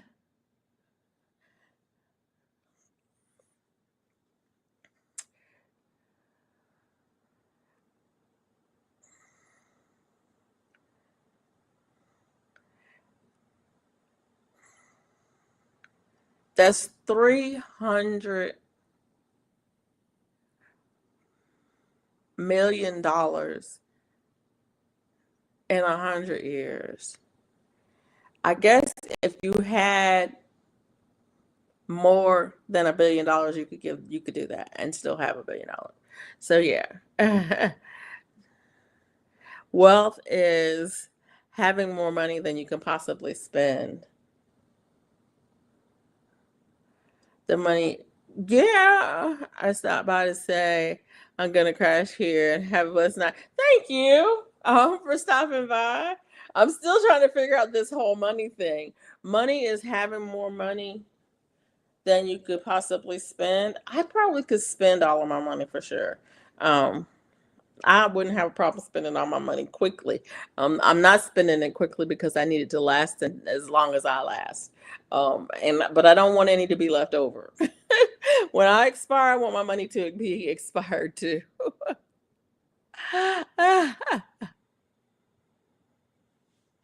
That part. I don't want anybody to get any of my money. I want to spend it all on me. I want to die broke and in debt.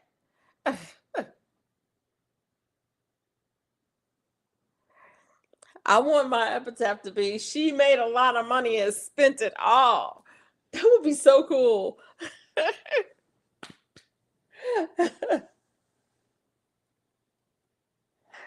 That's pretty funny. Y'all know how crazy I am. I stopped in to say have a blessed night. Oh, but yeah. I'm getting excited for the cruise, but I'm getting anxious. I'm really getting anxious now that we're coming down to. And I just found out today that our local elections is going to be the Tuesday that we're not here. So now I got to go to town hall and see about a mail-in or a absentee or something ballot, because I got to vote for mayor. I gotta vote for mayor, right? And then my dentist is running for a city council. I'm like, I gotta run. Well, he's not my dentist because he retired. But he was a good dentist, so I don't know if he'll be a good councilman or not. But his brother is a lawyer. Oh my god! So I don't know. Like one is a lawyer and the other is a dentist, and they look alike almost. It's so weird because the first time his brother, he was a federal attorney, and so he would come to our office. Oftentimes, he would use our office because we were in a federal building, and he would use our conference room for things, for cases and stuff. And he would come in, and I would look at him like, "You're not my dentist," and he was like, "No, you must know my brother." And I was like, okay, okay, because they look a lot alike, like enough that you take a second look to say, no, it's not him. But yeah. But yeah, I am getting a little bit anxious about it. For one, I'm going to be flying. You're going to be flying. So I'm going to be flying, and I haven't flown in a while. And so I'm like, ugh, I don't want to have a checked bag.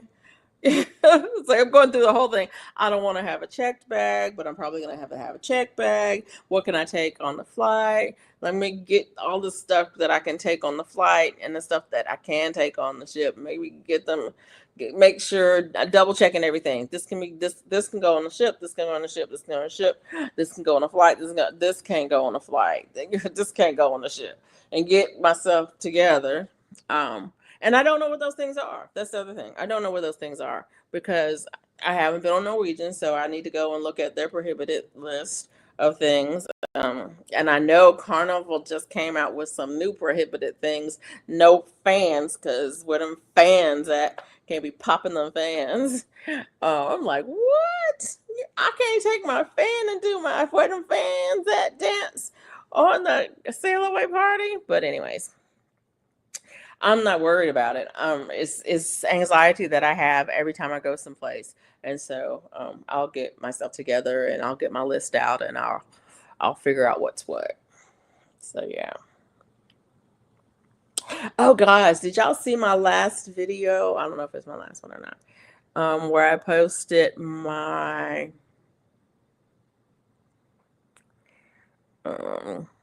chicken and what? Yeah, my dinner. It was a little short video. Did y'all see that video where I posted my chicken and what? It's so funny. My son and I were on the phone and I was like, I think I'm gonna make some chicken and rice. And he was like, chicken and what? And I was like, chicken and rice. And he was like, what kind of chicken and rice? And I'm like, I'm gonna cook some chicken in the skillet. And then I'm gonna cook a pot of rice to go with it. He's like, are you gonna make it with broth or anything? The rice with broth or anything? I'm like, I'm gonna toast it a little bit before I cook it. That's about it. Add a little bit of butter and maybe a little bit of ginger to it because that's how I like to cook my rice. And he is like, oh, okay. And then I cooked the chicken. And I cooked some skillet chicken. It's just skillet chicken. There ain't nothing to it. Throw it in the skillet, add some seasoning to it, and let it cook. Right? It smelled so good. I was like, wait a minute, I need some celery for this. And so I ran into I didn't run nowhere, y'all. I walked slowly and methodically with my cane to the room over there where I have my hydroponics. And I cut some celery with the scissors. And I walked slowly back to the kitchen and I washed the celery and I cut it up in the chicken. And I was like, oh, it smells so good. Oh, I should put a little bit of poultry seasoning in, and I got my poultry seasoning up, a little poultry seasoning in, and it's like, it smells so good. Let me put a little bit of garlic in this. It smells so good. Ooh, put a little butter in it. That'll make it so good. Put a little butter in it. Oh my God, this is just like chicken, and I should put some dumplings in it. Excitement and romance, prostitution is something I miss. I always thought about trying to find this man who swept me off my feet. Well, that was such a long time ago. You can't look back. I mean, you can. You can look back and remember and be and let it be, and be happy about it. But you can't look back and say, what if? because it just isn't, there may be a reality where the what have happened, but that's not the one that you're living in, and so there's no point in doing that. But anyways, I was saying, so I made some dumplings and I put in my chicken and I made chicken and dumplings and it was so good. I was like, I could eat the rice later. It was so good. But the thing with chicken and dumplings, I don't like to make more than I'm gonna eat the first day because I don't like what happens with the dumplings when they're left over. And so the next day I had chicken and rice. Since I had already made the rice. But anyways, it turned out good, and so I decided to show y'all the video. You know, Jack, I think it's any new relationship though. That the new relationship excitement and energy, the new relationship energy you're in and you're excited and it's the best ever and you're so happy and you're so giddy and you're da da da da da all of that, that whole new relationship energy. Yeah. Yeah, I hadn't had chicken and my glasses. I took my glasses off and now I can't read. I hadn't had chicken and dumplings in ages because I had given up. I had given up grains, so I wasn't using flour for over a year and a half. I wasn't using any flour at all because I'd given up grains, and so yeah, and I was like, hey, I got some flour in here. I'm about to make some dumplings, and it was really good. It was really good. Um, and then the next day, I was like, got some blueberries. I did not film that for y'all. I might film a serving of it. And so I did make some blueberry dumplings. Oh, that's probably my favorite dessert, all-time dessert. Blueberry dumplings. Um, but yeah. I mean, I love desserts. So um when I have blueberries, when blueberries are in season, when I have blueberries, like now, I gotta call my friend. I have a friend who has a bunch of blueberries, and I need to get some out of his freezer, like maybe last year's or something out of his freezer because you can use frozen blueberries to make blueberry whatever. And so yeah, but yeah, I made blueberry dumplings, and they were so good. They were so good. And the funny thing, the reason I didn't make a video, I was going to make a video. Um, but the reason I didn't make a video is because I don't have a recipe. There are videos out here and there's recipes out here and people give you measures and stuff. I don't. I go to the store and I was like, I'm gonna get 2 of these containers of blueberries because I want to make dumplings. And I have to have at least 2, maybe 3. So you put blueberries, right? You wash the blueberries, you pick out any ones that are not great, any stems, whatever. You put the blueberries in a container. You put some sugar over it. I don't know how much sugar. I don't know how many blueberries I had. Maybe I had 2.5 cups of blueberries. Maybe I put in 3/4 a cup of sugar. I don't know. I put some sugar in there and I turn it on low heat, low medium heat, and let it start to cook. I don't add water to mine. Some people add water to it. I don't add water to mine. I just don't. I will add a little bit of lemon juice to it because it gives it a nice tartness to balance the sweetness. So I'll add a little bit of lemon juice to it, if I have lemons. But if I don't have lemons, I don't add that either. And then I do add nutmeg. I don't use cinnamon. Some people use cinnamon, I think, but I don't like cinnamon with blueberries. I like nutmeg blueberries, and I put some nutmeg in there. How much do you put? You don't use a lot of nutmeg. It has a very strong flavor to it, so you don't use a lot, but you use some. I don't know how much. And then you cook it.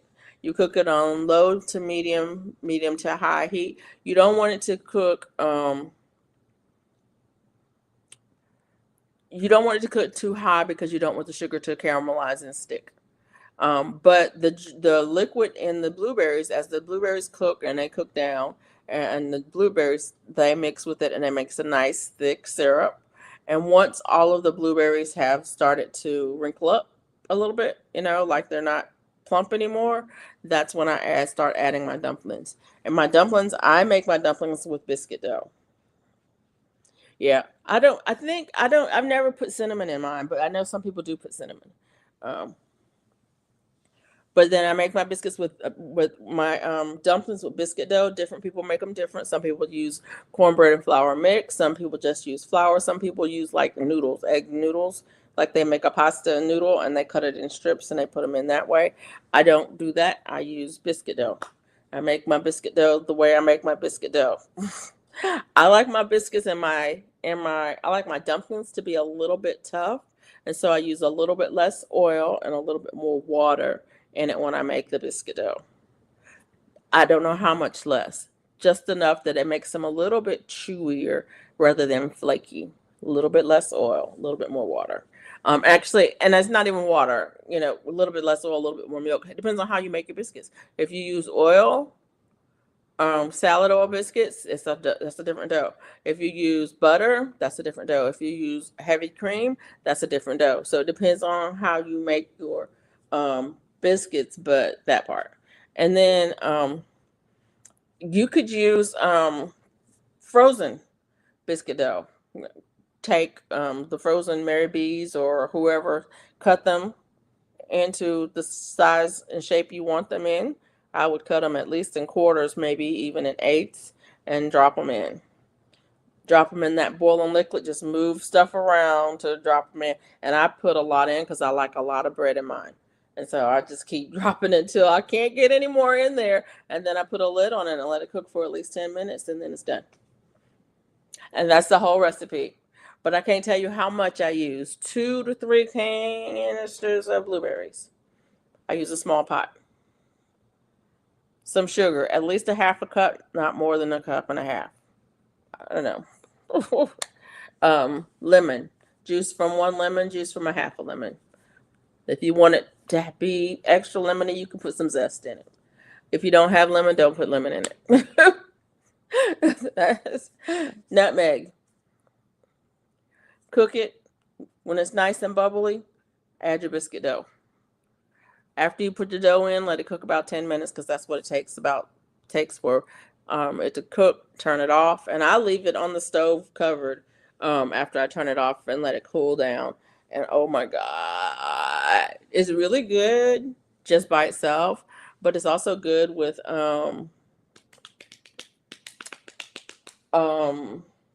like vanilla ice cream. Oh my God, or whipped cream, or milk, or water. Have you ever used brown sugar with the blueberries? I have not used brown sugar, but I use regularly the turbinado sugar, which is not quite white sugar, but not quite brown sugar. But I regularly use the turbinado sugar. I just don't use bleach sugar anymore. Sounds like you're describing a man. Like, I'm a bit tough and a bit sweet and tender. I was so lucky. Look. No comments. Jack, you gonna trying to make me go there, but I'm not. I'm not gonna go there because it is nobody's business what I think about men. That's the thing. It ain't nobody's business but mine. Or women for that matter. Or anybody. What I think about you is nobody's business but mine. That part. So now you know how to make them, Robin. Now you know how to make it because that's all it is. You know how to make it, and it is so good. And I haven't had it in a long time. It's probably been 5 or 6, 7, 8 years since I've had them. Yeah, okay, 5 or anywhere from 5 to 8 years, probably longer than. It's been at least 5 years because I don't think I've made them since I retired, and I've been retired for 5 years. So yeah, but that's how I make them. And there are other things that I make that I do follow a general recipe for. And so like apple pie. I think I have apple pie I think I have a video for apple pie at least twice. Sweet potato pie, I think I have at least 1 or 2 in there. I think I talk about the difference between using the yellow sweet potato, the yellow orange ones, versus using the purple ones, because the purple one's a little bit drier, to get your pie to come out right. And so I may talk about that a little bit when I make the purple sweet potato pie. But I think I have measurements, kind of more. I think I have more specific measurements for those recipes. But that's why I decided not to make the video. I was like, I'm not going to make the video because people are going to ask how much of this and how much of that. I really don't have a recipe for it. There are videos out there. I did look to see if there were videos out there. In fact, Paula Deen's son, Jimmy, has a video where he's making them and he has measurements in his, and he uses cornbread dumplings. And I'm like, I've never had cornbread dumplings in my blueberry dumplings, and I'm not gonna start today because I love them the way I like them, like I've made them my whole life. So yeah, so maybe that's a Georgia thing. I don't know, but in North Carolina where I grew up, people made blueberry dumplings. They made them with biscuit dough. So yeah. I think I'm gonna start doing a few more cooking videos. I used to do cooking videos. I have one. I just need I need to just upload it. Let me see. This phone probably is next to being dead. So let me plug it in, and I may upload it after I get off the line. But I did one where I was making crepes or crepes. I don't know how to say the word crepe. crepe, crepe.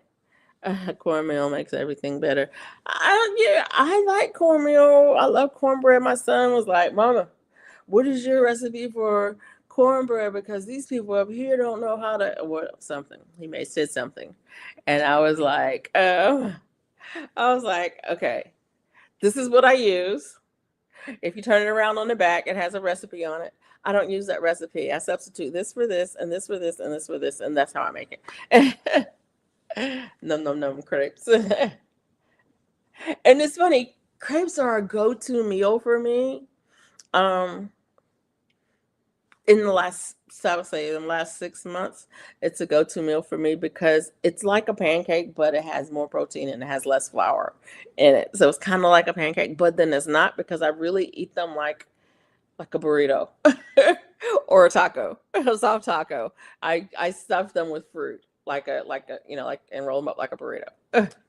And but yeah, um sometimes I eat them like pancakes, and I will top them with fruit, put some syrup on it and eat it that way. But syrup is not my. I love 100% maple syrup.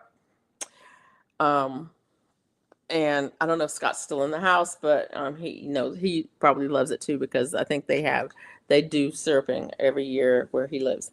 But I don't, I just can't have that much of it, and so yeah.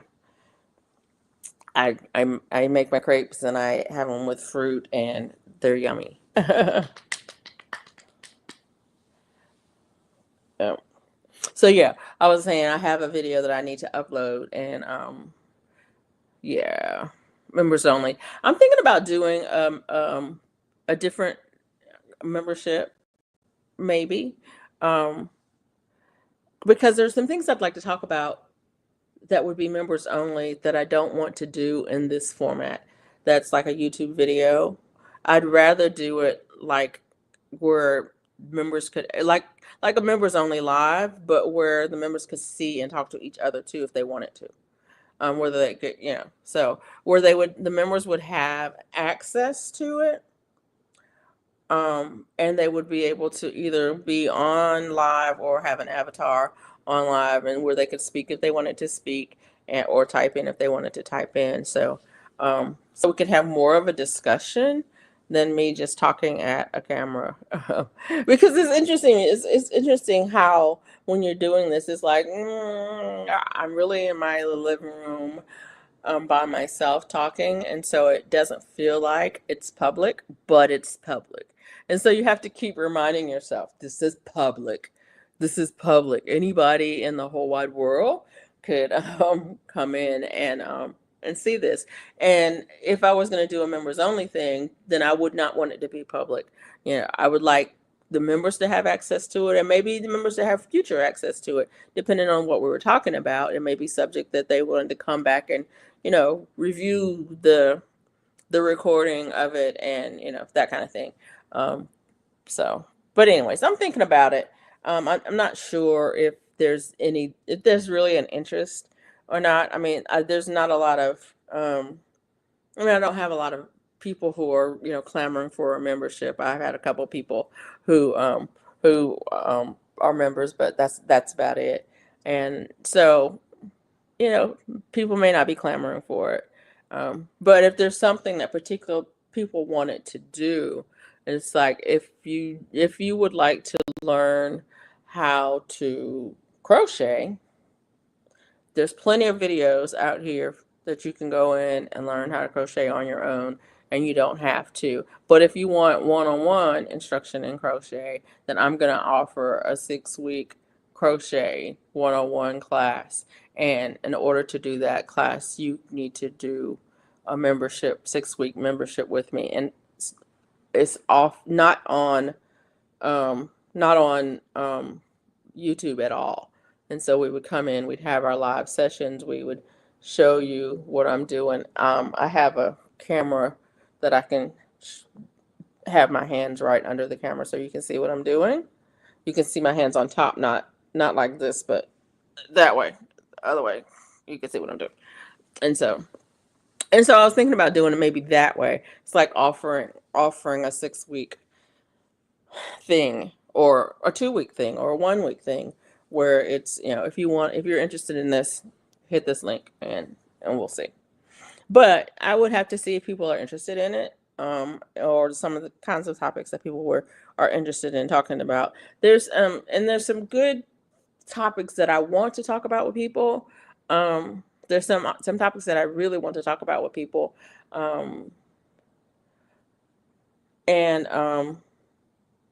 But there may be topics that people have heard me talk about things, and then they want to, they would like for me to talk about it, like winemaking, for example. There's lots of videos on winemaking. I do make wine, and I do it a certain way, and I do have a playlist on making wine the way I do it. And the way I do it is because somebody walked me through it step by step by step. Cooking and eating don't go well with male. It's so unfair. A male has to be young and lithe and nice. Okay, but that's not my type. It's like, but that's not my type. Um,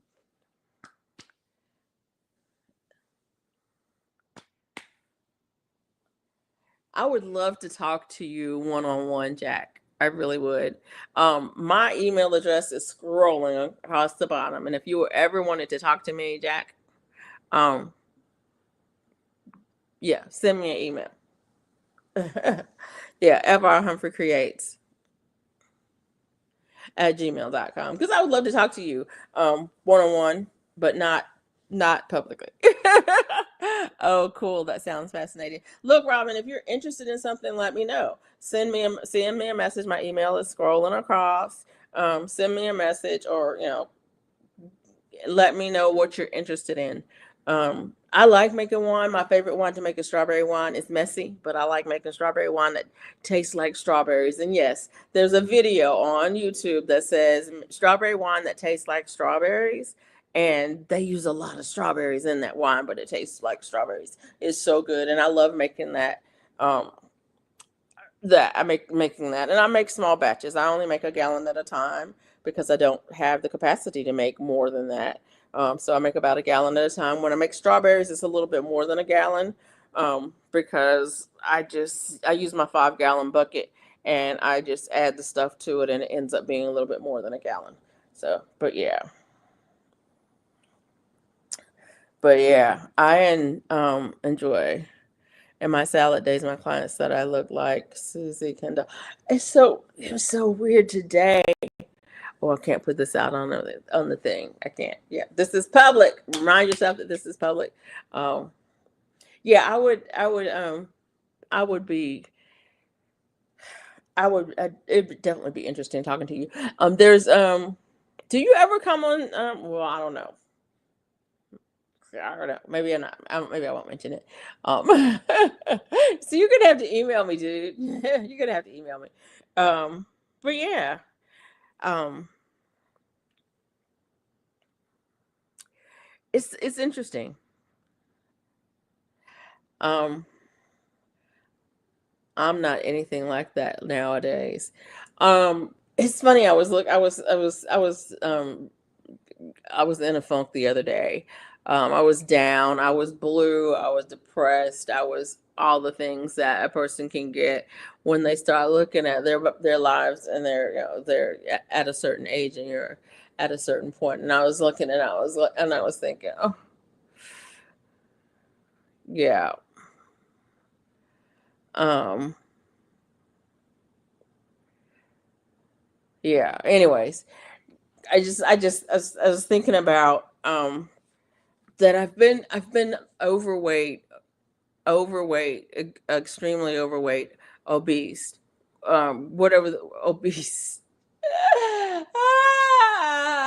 not obese, but obese. Anyways, um, 5 foot high and 5 foot wide. Not really, but I've been my entire adult life. And I look back on times when I was thinner. I remember one time when I was thinner. Actually, I have a picture of that time when I was thinner. I think, not thin, thinner. I was still overweight. Um, but I had a really bad breakup and I lost like 30 pounds. And it was like, yes. Um, but I can, I can lose 30 pounds. I lost 30 pounds last year, but I gained it all back. But I lost 30 pounds last year. And then, a few years ago, I lost a whole lot more than that. And I've kept that off. And, but that part, and I was like, seriously, I have spent my entire life trying to modify the shape of the body that I'm occupying. I spent a lot of time and effort and energy that I could have been spending doing something else that would have made me happy. And don't get me wrong, and I'm not the person that say you shouldn't try to be healthy and you shouldn't try to exercise and you shouldn't try to eat right and blah blah blah. I'm not saying that. All I'm saying is that all the time and effort that I put into that could have been spent doing something that made me happy, because that sure didn't make me happy. All it made me was obsessive about every little thing, like obsessive with things like how many calories are in an Oreo, 50, how many calories are in a thin Oreo, 50. What no, that whatever. I've been overweight for the past few years. And the thing of it is when you look at it, it's like, not only that, I was overweight when I was in high school.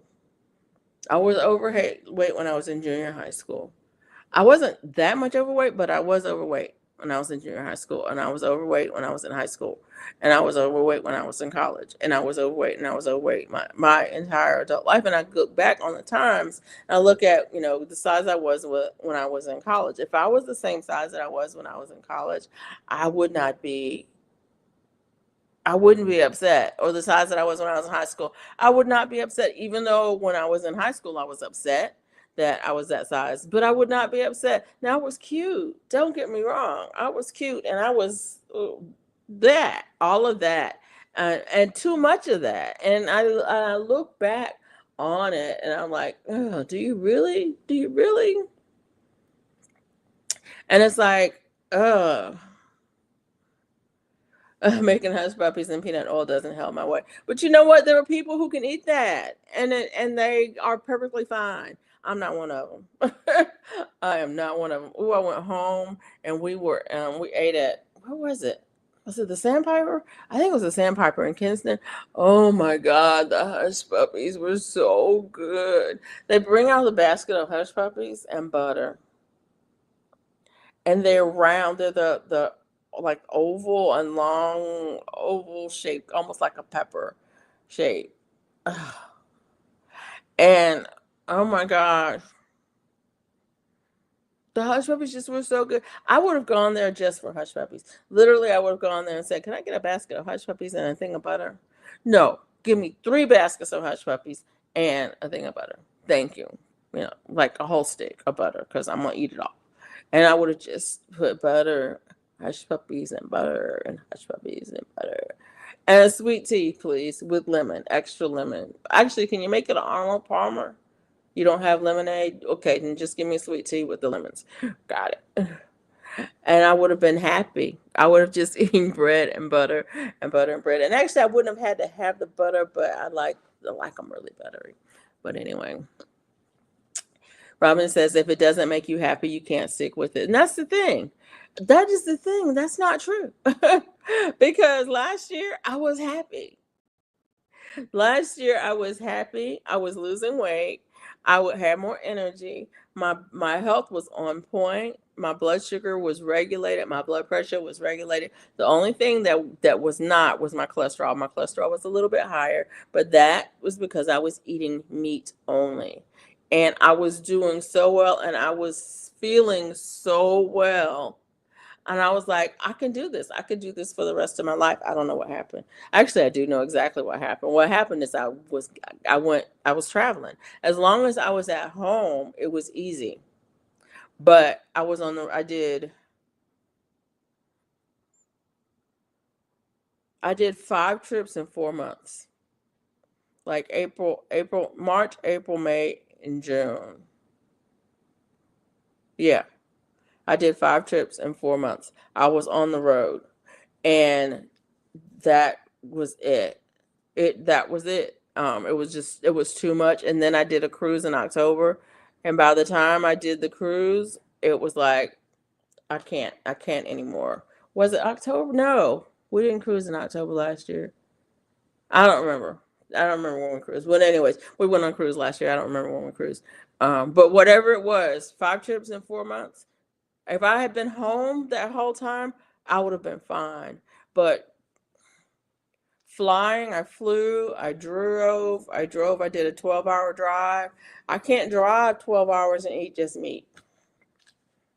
I probably could. I probably could. I guess I could have rode through McDonald's drive through and got, patties. Just got, because their meat's supposedly 100% beef patties. I probably could have done that, but yeah, it's hard. It is really hard. And then, I stayed, we did an Airbnb, so we stayed with people and we had a kitchen and that people were cooking. Yeah. Anyways, that's what happened. And then once you're done, then it's twice as hard to get started again. So yeah. But anyways, I look at that and I think about it, and I'm gonna have to talk to my therapist about that too, because I wonder, it's like, is it worth it to spend your entire life striving for and working toward a thing that you never achieve in your life? What does that say about your life? Because I mean, what about all of the energy? What about all of the time, the energy, the effort that goes into that? I don't know. When I was in seventh grade, I vowed to lose weight and I did not eat.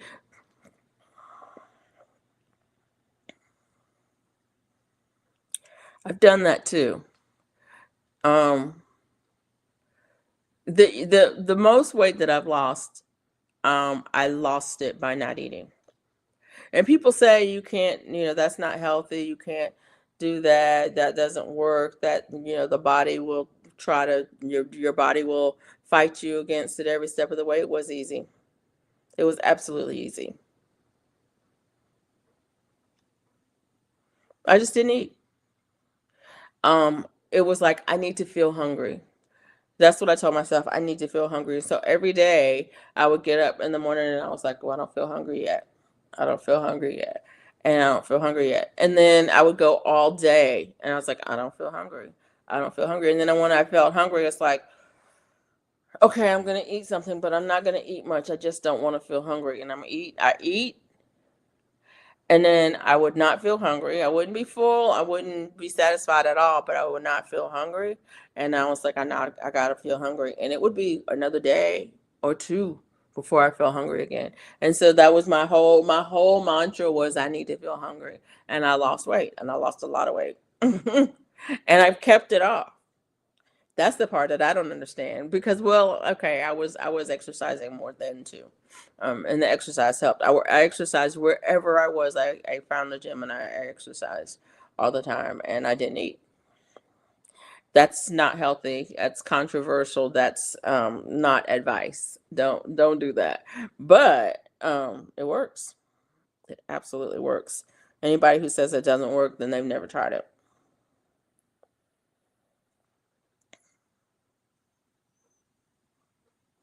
And then when I would get hungry, you know what I would do? I would drink 20 ounces of water because then you're not hungry anymore. And then I would plan what I was going to eat. Sometimes I would eat one meal a day, but it was a small meal. But I would plan what I was going to eat, and I would look forward to it because part of the time that I was doing that, I was traveling, and it was like I had a list of places I'm going to eat, and I would plan it out. So Monday I'm going to eat here. Tuesday I'm going to not eat anything but this. Wednesday I'm going to eat here. Thursday I'm going to not eat anything but this, and then yeah, that kind of way. So I would plan the places that I would go and eat, and then the days I wasn't going to eat anything, or the things I was going to eat little. When I got back from Iraq, I lived on tuna. Yep, that'll do it. When I was in the U.S. Army, I was in great shape. I exercised outside of PT. My tour in Iraq, I did eat a lot of MREs full of calories. Oh yeah.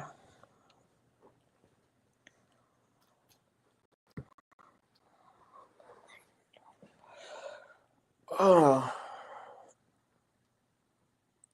I was trying to remember.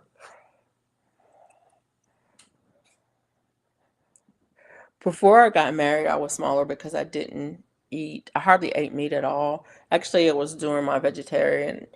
I was vegetarian for about a year there.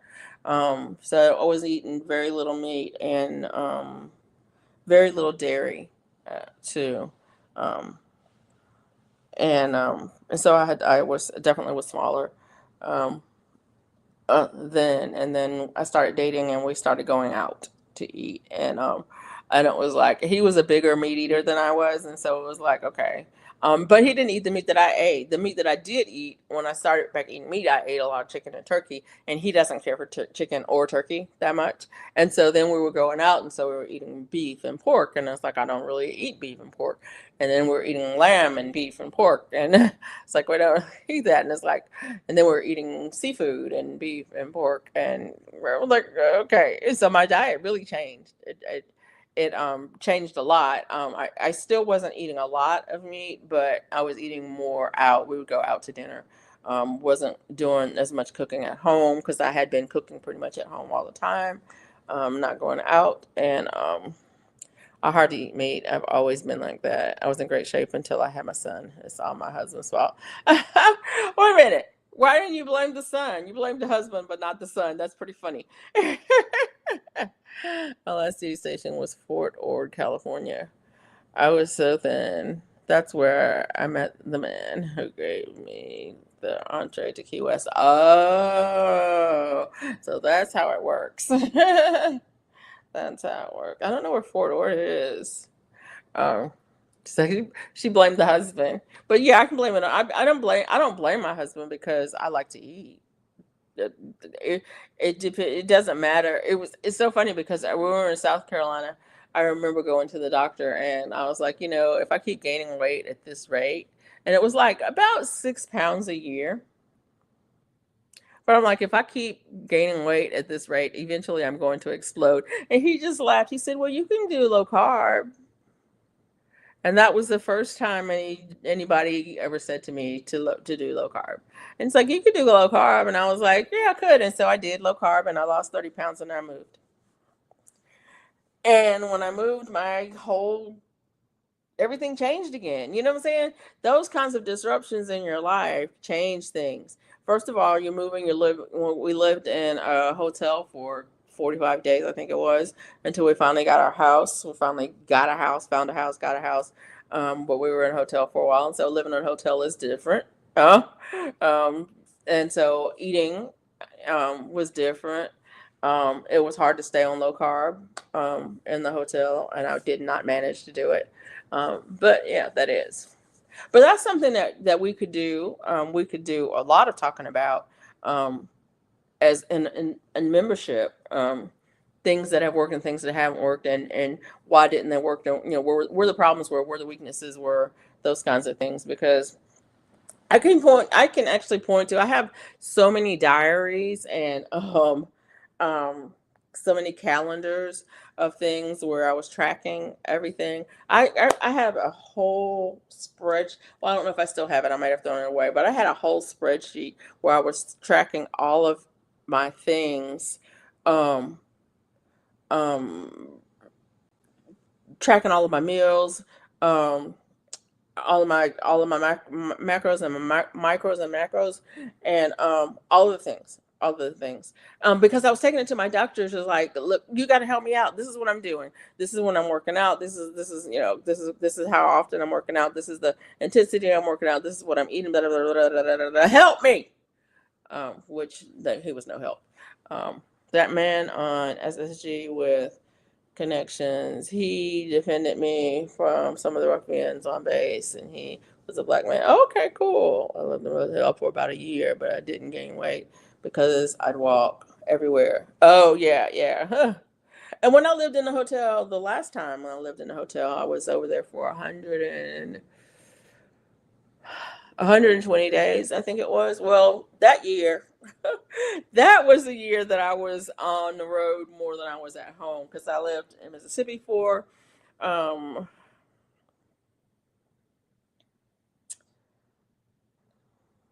5 months, and then I was in Atlanta for 6 months, and yeah, over that 2 year period, I was actually on the road more than I was at home. Literally, I was on the road more than I was at home.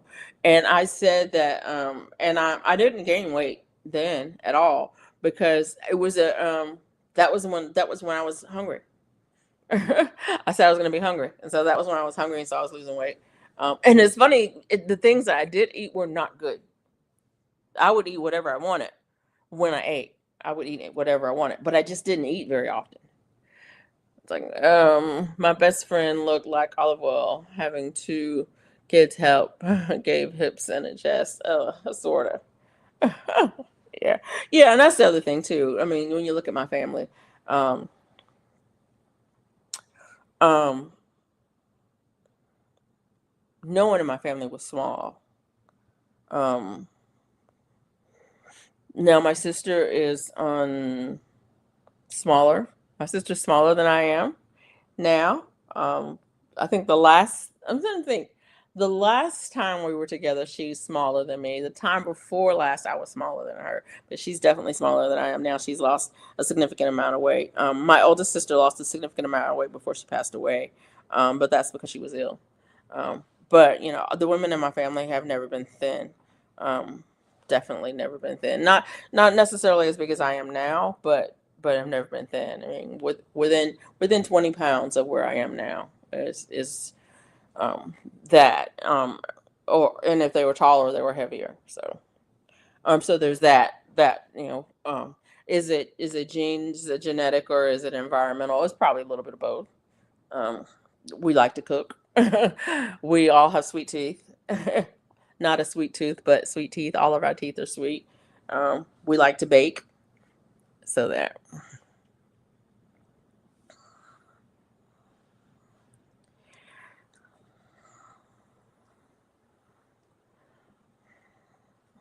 I think it's interesting, Jack, that you would say that, because um, mine hasn't always been great or very good or great. Put it that way. Hasn't been very good always. So, yeah, I've met some duds in my life. hmm But that's another thing that we could talk about online too, because I've been through, like I think I mentioned it on here that I was kidnapped before. Um, yeah, that part. That He was not very good, but he was charming. He was very charming, um, and and came into my life when I was very young, and I fell for the okey doke.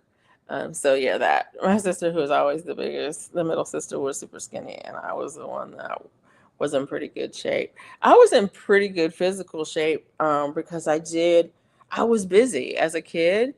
Um, I did ballet and modern dance and jazz. I was the dance kid for a few years, and then I don't know, before or after that I did baton, and so we did parades and things like that, and we did performances and that, and then I was also in the band and marching band, and so you had to be in somewhat shape for that because we did lots of parades and things like that in the halftime show, and so I was that. And so it was in decent shape. I wasn't in great shape, but I was in decent shape. Um, but yeah, ballet, tap, jazz, um, modern dance, all of that. And then even when I was in college, um,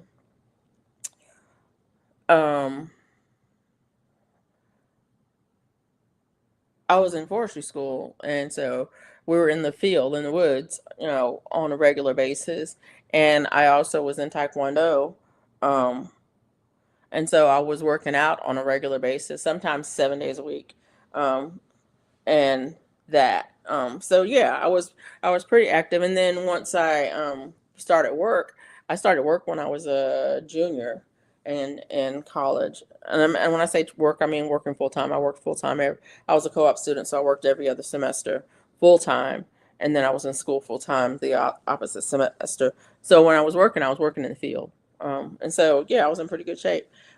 That part. And then I did, like I said, I did karate, I did taekwondo. Um, I was pretty active. Um, even when I got out of school and went to work full time, we had to maintain a certain level of fitness to be a wildland firefighter. And so I was always, I always walked. I ran for a few years, but I mostly walked to stay in shape. And so I was in pretty good shape. But I was still big. I wasn't small. I got Crohn's and that messed with my body. So I lost a lot of weight, gained a lot of weight, lost a lot, gained a lot. Yeah, it's a roller coaster. Yeah, Crohn's is tough. I have a cousin with Crohn's. His life has been very different since his diagnosis. It's a weird thing for me to be a man desired by the men, not effeminate. I've been in combat. I played the part. SSG told me that I had to allow myself to be protected. Yeah. Well, the thing about it is, Jack, is that people are desired, men, women are desired um, by other people. I mean, that's just part of human nature. Um, but the problem that comes in with that is when it's unwanted, or when it's one sided, put it that way. If you desire the person that you desire doesn't desire you, or the person that desires you, you don't desire them, or you wish that they just would not look at you at all. And that's that's what I tell myself, and it actually it may be part of it. It may be part of it because I remember when I was a kid, a little kid, my sister would say, "Be a big girl." I think I internalized that. I think that meant to eat more and get bigger, eat more and get bigger. So there's that be a big girl, be a big girl. What does it mean to be a big girl? Well, being a big girl means that you don't get picked up and get thrown across the room, right? I don't know if I can say things like that and on this channel. Being a big girl means you take taekwondo, so you learn how to pick up people and throw them across the room. That part. And so when you do get picked up and thrown across the room, you know how to fall so you don't get hurt, so you can jump up and run, that kinds of thing. And so as I'm saying, what does it mean to be a big girl? And if I internalize that, what did that do to me? Did that put me into that cycle of you're not safe if you're not big, you're not safe if you're not big, because you need to be big so you can be safe? Yeah, that part. But anyways, it's an interesting. I think it's an interesting concept. Anyways, um, what does it mean? I don't know. To me, being a big girl means being a boss, be able to defend and take care of yourself and others if needed. Exactly, exactly. And that meant to me, what it meant to me in a lot of ways was you can't depend on anybody else but yourself. And so I've done things and made decisions my whole entire life because who else is going to do it? Who else is going to do it? Who else is going to take care of me if I don't take care of myself? Who else is going to take care of my kids if I don't take care of my kids? Who else is going to take care of my family and provide a house and the things that they need if I don't do it? So I have to do whatever it takes in order to do that. And then here's the thing. I'm not the only person who feels that way. The thing is that the whatever it takes for me and the whatever it takes for you and the whatever it takes for you, Jack, may be different things. But you got to do what you got to do to take care of yourself, because who else are you going to depend on? And that's what be a big girl meant to me. You can be big and healthy. My friend Danae was like that. She is awesome. It's very weird and had been a constant in my life. Men desiring me as a white man.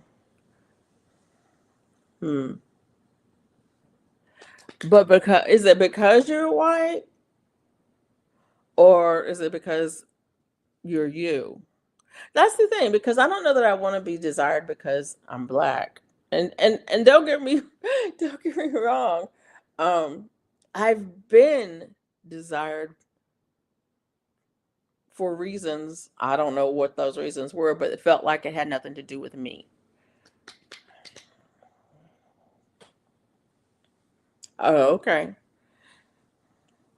Yep, it's nice to get help. Everyone could use help now and then. It's good though if you don't have to rely on others. Sometimes things happen though, and we have to, sadly. Well, and that was the thing. For some reason or another, that's the message that I got from all of my life growing up. The message that I got was, you can't depend on anybody but yourself.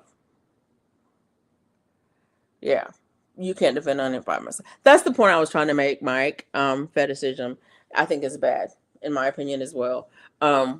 If you like me and you desire me, but you don't know me, then you don't like me at all. Then your desire is not for me at all. Your is desire for what I look like, but what I represent to you. And that's the same question that you have to ask yourself. I mean, it's a song. There's a song that I really like that says,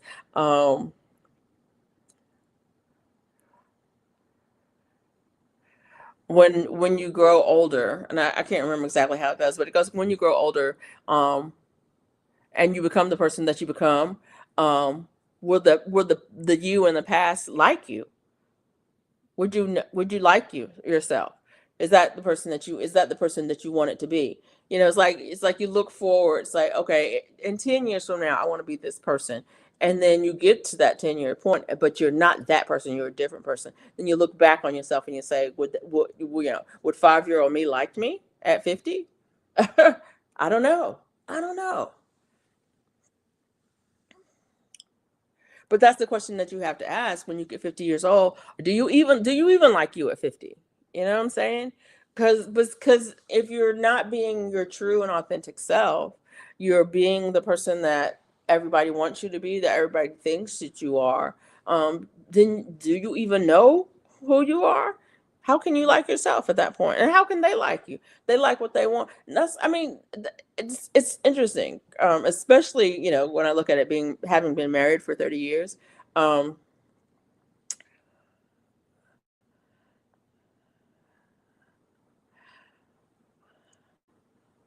I look back and I think about the point in my relationship where I realized that he doesn't even know me. We had been married for years, when that it's like, he doesn't know me at all. And it's like, but why would you marry someone who doesn't know you? Or why would you marry somebody that you don't know? Marrying the person, and then the thing comes to me. I don't know him. I don't know who this person is. I've been married to this person for 15, 20, 25, 30 years, and I don't know who this person is. It's like, what? How did this how did the accident happen? How did the accident happen? And I think that's the thing that comes up. I think that um thing that may come up. I think that may have something to do with the divorce rate or whatever. Is when you wake up in the morning, because like it's like in what's her name, Elizabeth Gilbert and Eat, Pray, and Love. You wake up one morning and you realize that you don't know why you're married to this person. And then you realize you got to do something about it. And it's like, what? Wait, how did I get here? Uh, she says, me and my husband have been married for 21 years this year, I think. LOL. It's so funny. The first few years, I'm gonna say 15 years that I was married, I had to go and get my wedding book out, my wedding album out, and look at it. Look at the marriage license and look at the dates and the times and make sure, because I could not remember. I couldn't keep it straight in my head for nothing. I couldn't remember the date. I couldn't remember. All remember is I remember the date, but I couldn't remember the year. And I was like, why can't I remember how long it's been? Why can't I have to go and look it up? And it was like, okay, let me check. And the other thing about it, probably the first 15 years of my marriage, maybe for it's been maybe the first 20 years of my marriage,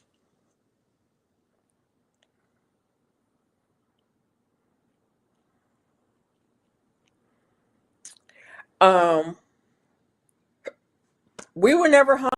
We were never the same. We were never in the same state on our anniversary. Never in the same state. Never, ever. Because okay, July is Western fire season. I don't know what wildfires are happening now, or if there are any happening now, but invariably it would happen. Something would happen, and one or both of us would be dispatched to something or another. And so we were never in the same um place on our anniversary. And so we never celebrated. We never celebrated because we were just never in the same place at the same time on our anniversary. And so it was like, you might get a card or you might get a gift or something like that, but we never did anything for our anniversary. Um, for years we celebrate our anniversary on the wrong day. What? Sorry, black men were not bad, mean, or angry with me. Oh, you're saying that they were not? Oh, okay. And see, that's the thing. Uh, yeah, that part. I've had the experience where they were and they were not. And so it's different people, different experiences. I don't think it's because they're black though. I think it's because of who they are. But I could be wrong because what do I know? My experience is my experience. Your experience was your experience. Yeah. Um, and it's a different time. It's a different time, different place, different everything different. So, yeah, it's interesting. When I was in college, um, one of my roommates, um, a black lady, she didn't date black men. She refused to date black men, and I understand why. She had very good reason why that she didn't. But it was so weird too because I was in college, so I wasn't dating anybody. I was there to get. I would not. I was not there to get a husband or a man. I was there to get education, get my papers, so I could get a job, so I could take care of myself because nobody else was going to do it if I didn't do it. So yeah.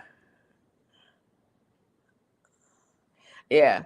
And so, yeah, it was very strange to watch how that played out in her life. It didn't matter. She was a great roommate. And I'm glad that I was able to live there with her. And it was very interesting.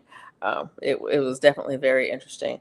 But I never had, and before that, I never had met anybody who had a serious racial preference. And I think that was because of the way I grew up. But the way I grew up, it was like people are people. And so um, there was just no preference.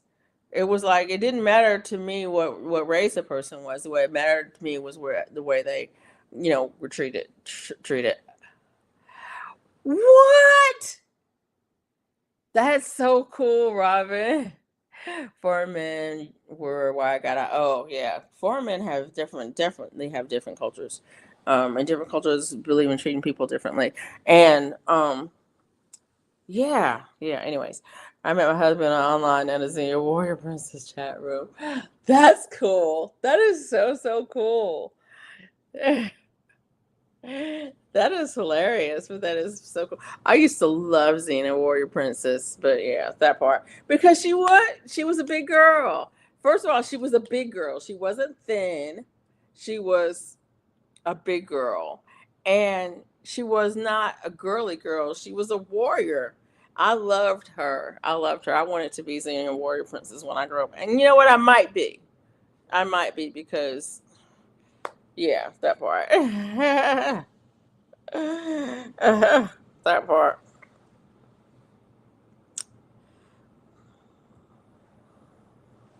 But yeah, I didn't.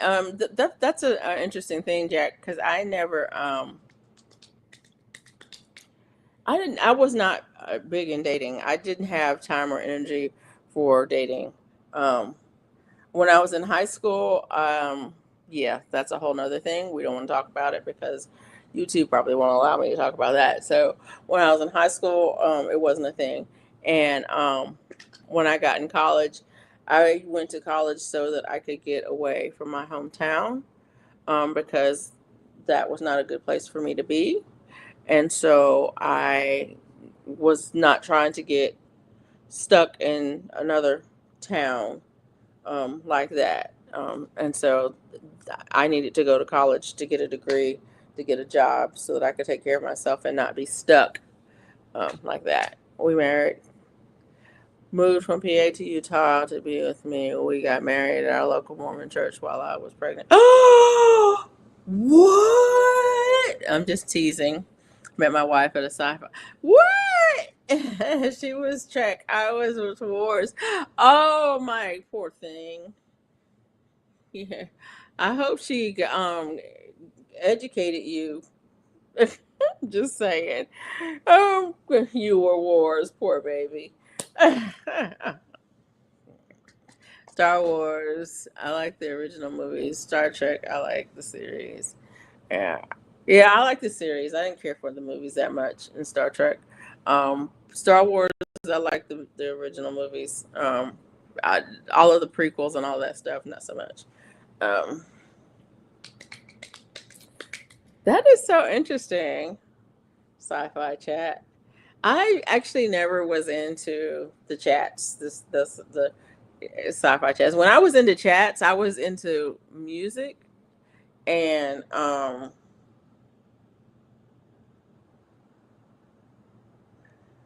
what was the other thing? I'm trying to think of what. I guess it's herbalism. You would call it. I was like, what would you call it? Um, yeah, that part. But yeah, but I never really got into the sci-fi chats at all. I was in the music chats a lot because I was when I first when I first was getting online, I was learning how to play the violin. um, and well, the first chats were kind of general chats, and then went to the music chats, and then I went to a lot of the writing chats, and so yeah, that. When I was into Babylon 5, she was into Deep Space Nine. I never really got into Babylon 5. I was into Deep Space Nine, but I never really got into Babylon 5. I was in the music chats and AOL and MSN once a bit. Yeah, but was married by then. Okay. So Robin, I took lessons, um, and I have played, but I have not played in so long that if I try to put a bow and string together, somebody's ears gonna hurt. I need to get my violin actually cannot be played right now. I need to get a new bridge, new strings, and I need to get a new bow because all of the horse hairs fell off. of my bow, and it's a nice bow. It's not a Coda bow. If you know anything about violins, it's not a Coda bow, but it's a carbon fiber bow, and it's very balanced and very nice. And yeah, I need to actually. I'm just gonna buy a new one.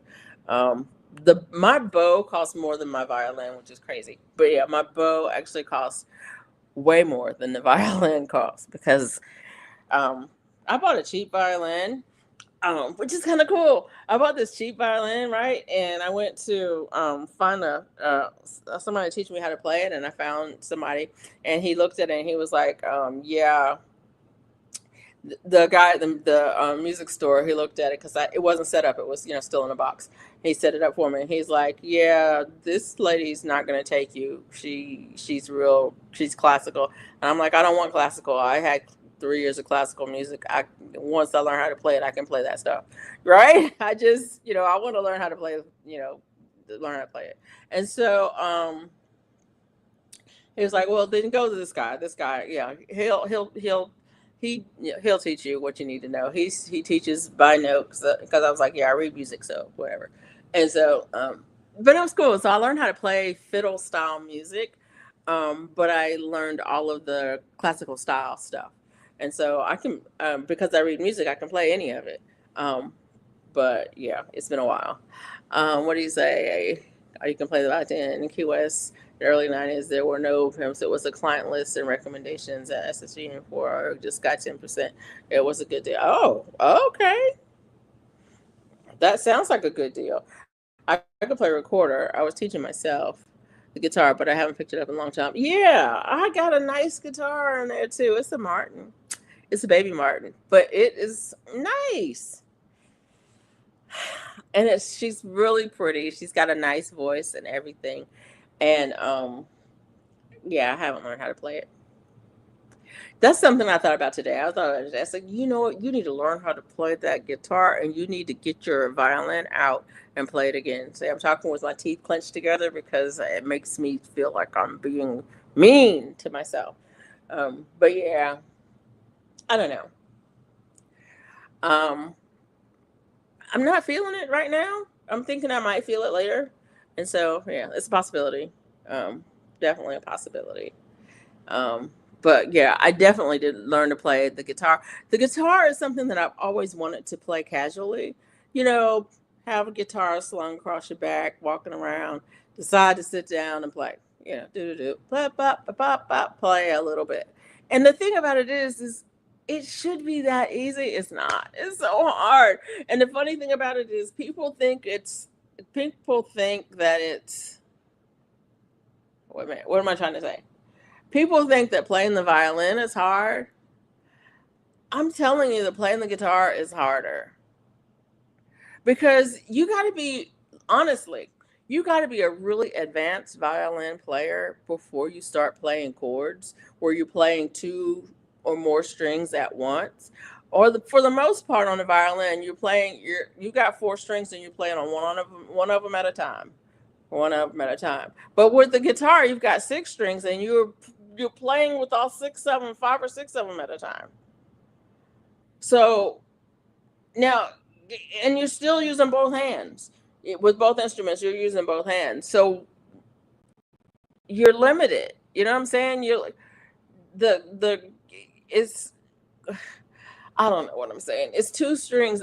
Multiplied by two strings. The violin has four. The guitar has 6 or 12. So you get a six string. Right. So multiply it by two strings. That's how much harder it is to me. But I could be wrong because the bow arm, it is a thing you have to do. And well, still with the finger picking, you have to do the fingers like this, or you have to do the strumming. And strumming is not just down, down, down, down. It's down, up, down, down, up, down, down, up, down, or down, down, down, up, up, whatever. You know what I'm saying?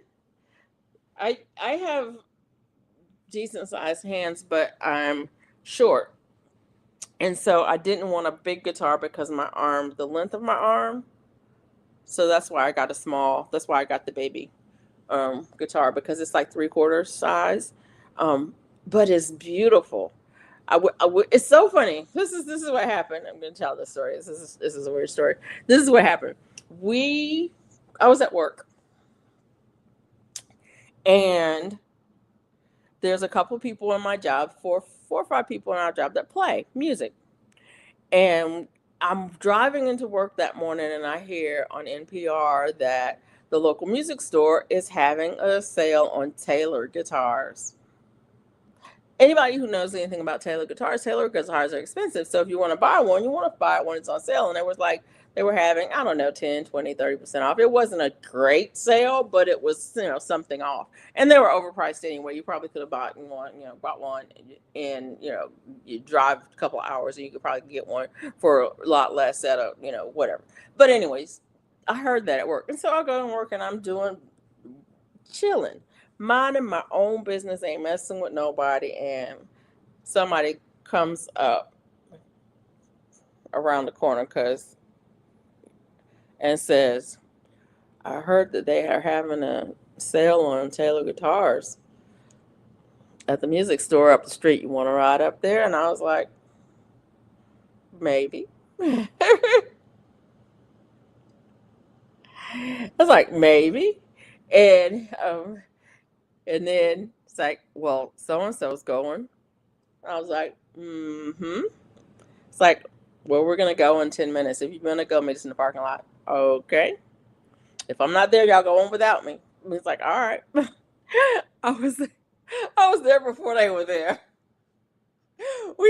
So of course the three of us drive up to the music store and we're looking around, and the one guy plays mandolin, the other guy plays guitar, and so we're there, and of course pulling down instruments right and left. It's like, let's see this one. Oh, this one is nice. And it's like, how much is it? Okay. And it's like, let's look at this one. And they're trying and they're trying and they're trying. And I'm looking at the prices on them. I'm like, yeah, this is not in my price range. Sister ain't buying nothing today.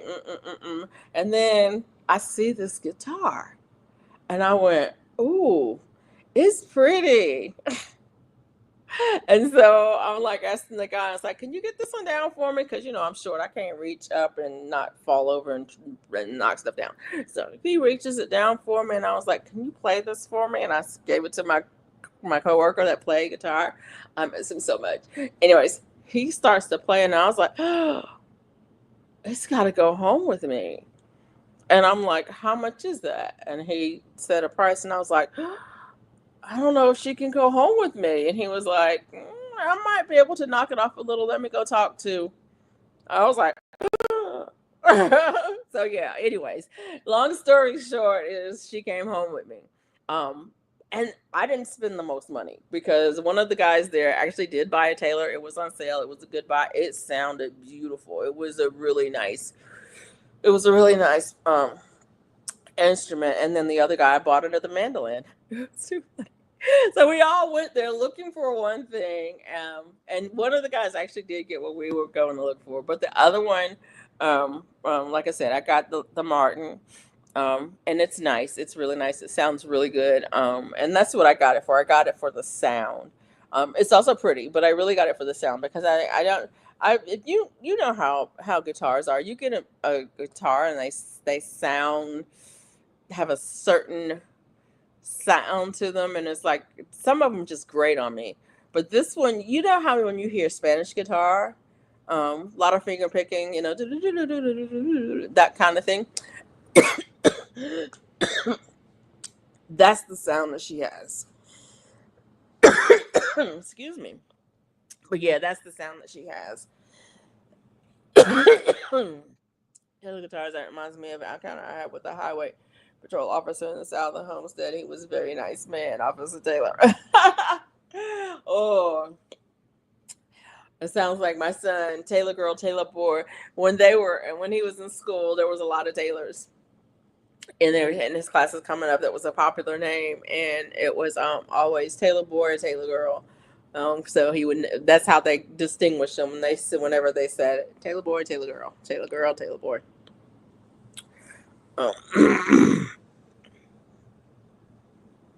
So yeah. Anyways, y'all, I'm gonna have to get off of here. It's after 2. That's cool. I've been up here for 3 hours. But it was fun. We had a good conversation. Um, And I will be back next week, same time, same place. We'll maybe talk about something different. Maybe, I don't know. We'll know. Um, how about any? But anyways, thanks for being here. I really had a good time. I'm glad. Oh, she said I had a good night. Thanks. Have a good night. Thanks to everybody. Okay. Thanks for you, Robin, for coming in and hanging out with us. Thanks, Jack. I need to edit Tuesday video, but I'm lazy. Get to editing, Mike. Get to editing. Anyways, I'll see you guys later. Thanks for being here. I appreciate it. Um, Let me see that. See if we can have some balloons. Balloons. Yeah. All right. Good night, everybody.